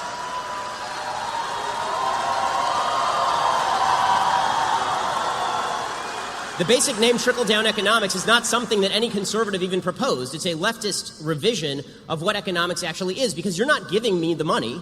It was my money in the first place, created through voluntary transactions that I had with others. I've not stolen money from anyone, neither have you. And the idea that money has to be forcibly taken from you and handed to somebody at the bottom end of the economic spectrum to somehow jog the economy, that may jog McDonald's, but is not going to jog all of the creation of the products and services that make all of our lives much better today than they were 30 years ago in terms of the stuff we have access to. Yeah, so that was a long on tax discussion and everything. But what I found fascinating is just the fact that Cenk, is that how you say his name? Cenk? Maybe. I'm not sure. Who cares? The guy is such a moron, condescending piece of crap. But, I mean, here he is talking when people are disagreeing with him in the audience. He's like, if you're uneducated and, these people are such idiots out here in the crowd and everything. And in the meantime, he's getting absolutely schooled by Ben Shapiro on things. Like, he looks like the most uneducated person in the room. Yeah. I saw Uyghur, we'll call him Uyghur because I don't know how to say his first name either. He did last year, he did Politicon, and he debated D'Souza, right? And Dinesh is not a great speaker. He does not have a lot of charisma to him. There's not a lot of dynamism to him. And I thought Uyghur kind of won the debate in terms of a public. Oh, I'm hearing this different. I haven't watched it yet, but everyone says that Dinesh creamed him even more in that one. Maybe he actually held his own on this one. Maybe on the okay, whatever. I'll be curious to hear your thoughts, right? Yeah. But in this one, it was sort of like it was like Shapiro is so much more intelligent and so much better a debater that it was like. I almost felt bad. I really did. I almost felt bad for you. And he was like playing to the audience. So he was trying. It was his salvation. Yes. But it was a heavily pro-Shapiro audience. That's just the Politicon. That's just what happens. Yeah. And then while he was like paying attention over here to the audience, Shapiro's just lashing him from this way. And it was fun to watch. It was and not only that, a lot of people point out in the background that the Politicon billboard in the background, that Khan was pointed in with a directional right at him. Oh, that I didn't notice. But okay. So, well, you can see it in the next clip here for those of you watching. So here's the next one here. And this is just political prognostication, but I think that the Republicans will definitely pass tax reform. And the reason I say that is because the Republican Party at this point is completely dependent on their donors. And by the way, don't get me wrong, the Democratic Party is also largely dependent on their donors. I think the Republicans are a tiny bit more corrupt. But so I think that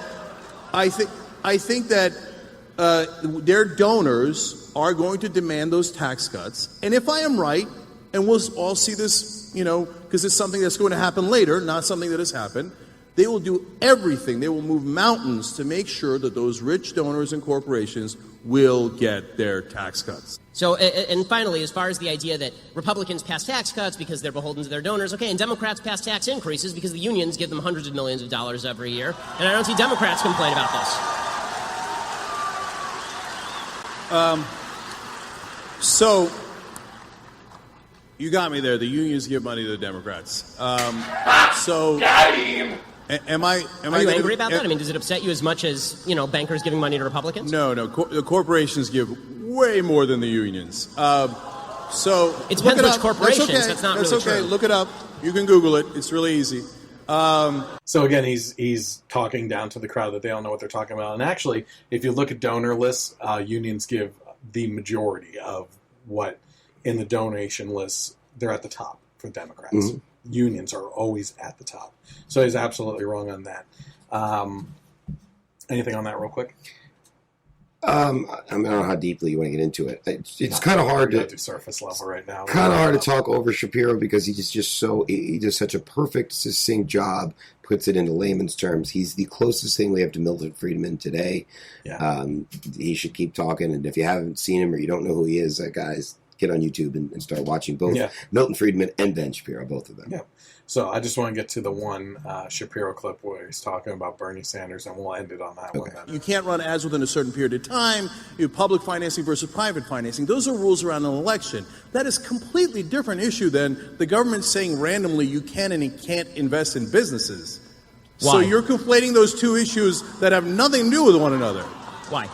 So let's just what does why mean? Because it's those a, are because two, hey, you believe in education, so why don't you believe in healthcare? Because it's a free country, and I get to spend my money wherever I damn well please. So, as we're coming to the close here.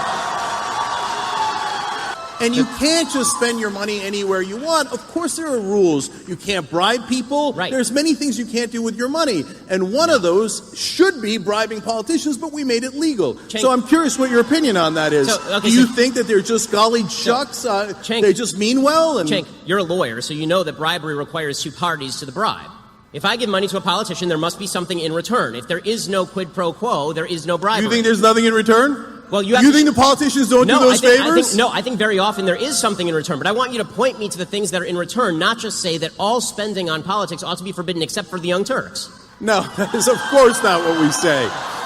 Cenk, okay, final question. This is going to be the last word on Final this. thing here last on this, word. okay? Final question on this. So, Young Turks is super successful. We have 80 million uniques. It's wonderful. Do you think Bernie Sanders would care more if you gave him $10,000 or if you dedicated your entire network to kissing his ass for an election cycle? Yeah, great point. What he's saying there is, you could give Bernie Sanders the campaign money to do with as he pleases, but at the same time, as a biased commentary person, you are propping him up with every single show and episode that you do that you don't even need to pay for. And so what has value? Money isn't the only thing that holds value for a campaign. It's time. Correct. Can be value. It could be any type of commodity like that. So what a great debate. If you get the opportunity to watch any of these debates on YouTube, certainly look them up because they were fantastic. Do you have anything else on those specific Nothing else on those Politicons? specific Politicons. All right. Well, that was it for our topics today. Thank you again for Thanks for having me back. This has been fun as always. I feel like we could do this another 4 hours. Oh my if we gosh, wanted yeah, to, absolutely. I actually cut out a few of those Politicon clips, and there were much more details that I wanted to dive into on the transgender issues and some of the other technology issues. We could nerd out all day on that kind of stuff. Right. But yeah, thank you very much for showing up again. You're always welcome. Pleasure at any mine. time. We'll do this it again. goes for any of my guests that I have on. Even if I have a guest, I welcome any of my other guests to join in at any point in time because I have more microphones and I would love panel discussions on things let's too. do it. That requires less topics and more conversation. It'd be nice too. I don't want to step on toes here, but if the audience out there mention, comment, topics they want to hear. We'll put together the panel. Yeah. Well, hey, I mean, you're a traveling DJ and everything. If you can find a restaurant that will want to hold a political... Absolutely. I already know right where I would go. I won't say it on air yet. You want me to hold the broadcast right there and get people in on it? Absolutely, yeah. Let's do it. I would Set be it up. on the road? Was that on location? Yeah, let's do on location. Get people involved in the bar or whatever the heck is going on. We'll get some drunk people on. I'm just thinking of a place that has like a private, separate back area where you can see out into the bar from. And we could film just like we're doing here, but we'd have room for 3 or 4 people. Yeah. And then we could take a moment and get some little cute girl to take a mic out and poll, people. Yeah. Like, what do you think? This is what they're talking about back there. What do you think? What do you think? Yeah. Let's do it. If you know a place, I got an idea. Let me think about it. Yeah, run Off past air. some people. Yeah. And you have the other thing to run past some people too. If you can reach out to that organization that we were talking about in the local area with their event that's coming. Oh yes, it's Young Republicans and it's America First Rally, September 9th, Yeah. which you can Facebook and YouTube and I'll check it out and I'll check up with see if you there's on it. something we can do. So again, I want to thank everyone for tuning into the podcast. One thing I didn't mention, along with all my social media stuff, I can't believe I forgot. I am on KLRN Internet Radio from 3 to 6 p.m., which is why my time constraints were compacted today at the end here with what we were talking about. We get off topic and get into great conversations. You can't help that. But that's from 3 to 6 p.m. on Sundays on KLRN Internet Radio. They also put me onto iTunes. So if you're interested in listening in the car or at work or anything like that, or working out, which would be, I'm sorry. Yeah, well, who's working out and listening? I would listen to politics while I'm working out. But that being said, if you want to subscribe to me on iTunes, you can also find me on iTunes there. In the meantime, the other social media, which is listed at the bottom of your screen right now, right over here, you have my YouTube channel, which is just search for the Generation Y Conservative. It's over here? It's over there. No, over there. Over there is my Twitter account. Oh, what's over there again? Right. Well, over here is YouTube. Okay. Anything in here? Right there is my We're Facebook. selling space. Yeah, right my here. Facebook. Yeah, and I have a prime spot right here for someone to advertise in if they want to get in on some advertisements. Actually, we could take up this whole top area right here. I could throw it up on the TV as well. Okay. But you're open to that as well if you're a business. Yeah. DJing, you end up on there. Just throwing it out there. But so anyway, listen, you have my YouTube channel right over there. It's just search for the Generation Y Conservative. He's pointing at my Twitter account, which is at Gen Y Conservative. Like a Wheel of Fortune, girl. What and is you that have show? my Facebook. Price is Right. Reclaiming my time. You have my Facebook page, which is the Generation Y Conservative. You can find on Facebook as well. Certainly subscribe to the YouTube channel. Hit that bell notification. Like the Facebook page and follow along with that and get notifications. Interact with me on Twitter. Listen to me on Sundays on KLRN Internet Radio. And no matter what social media site you're going on to, share the hell out of it with people that are of like mind, Constitution-loving, patriot Americans that love this kind of stuff and love listening to it and debating things all the time with their liberal counterparts. I thank everyone for joining me today. Have a great night, and God bless America.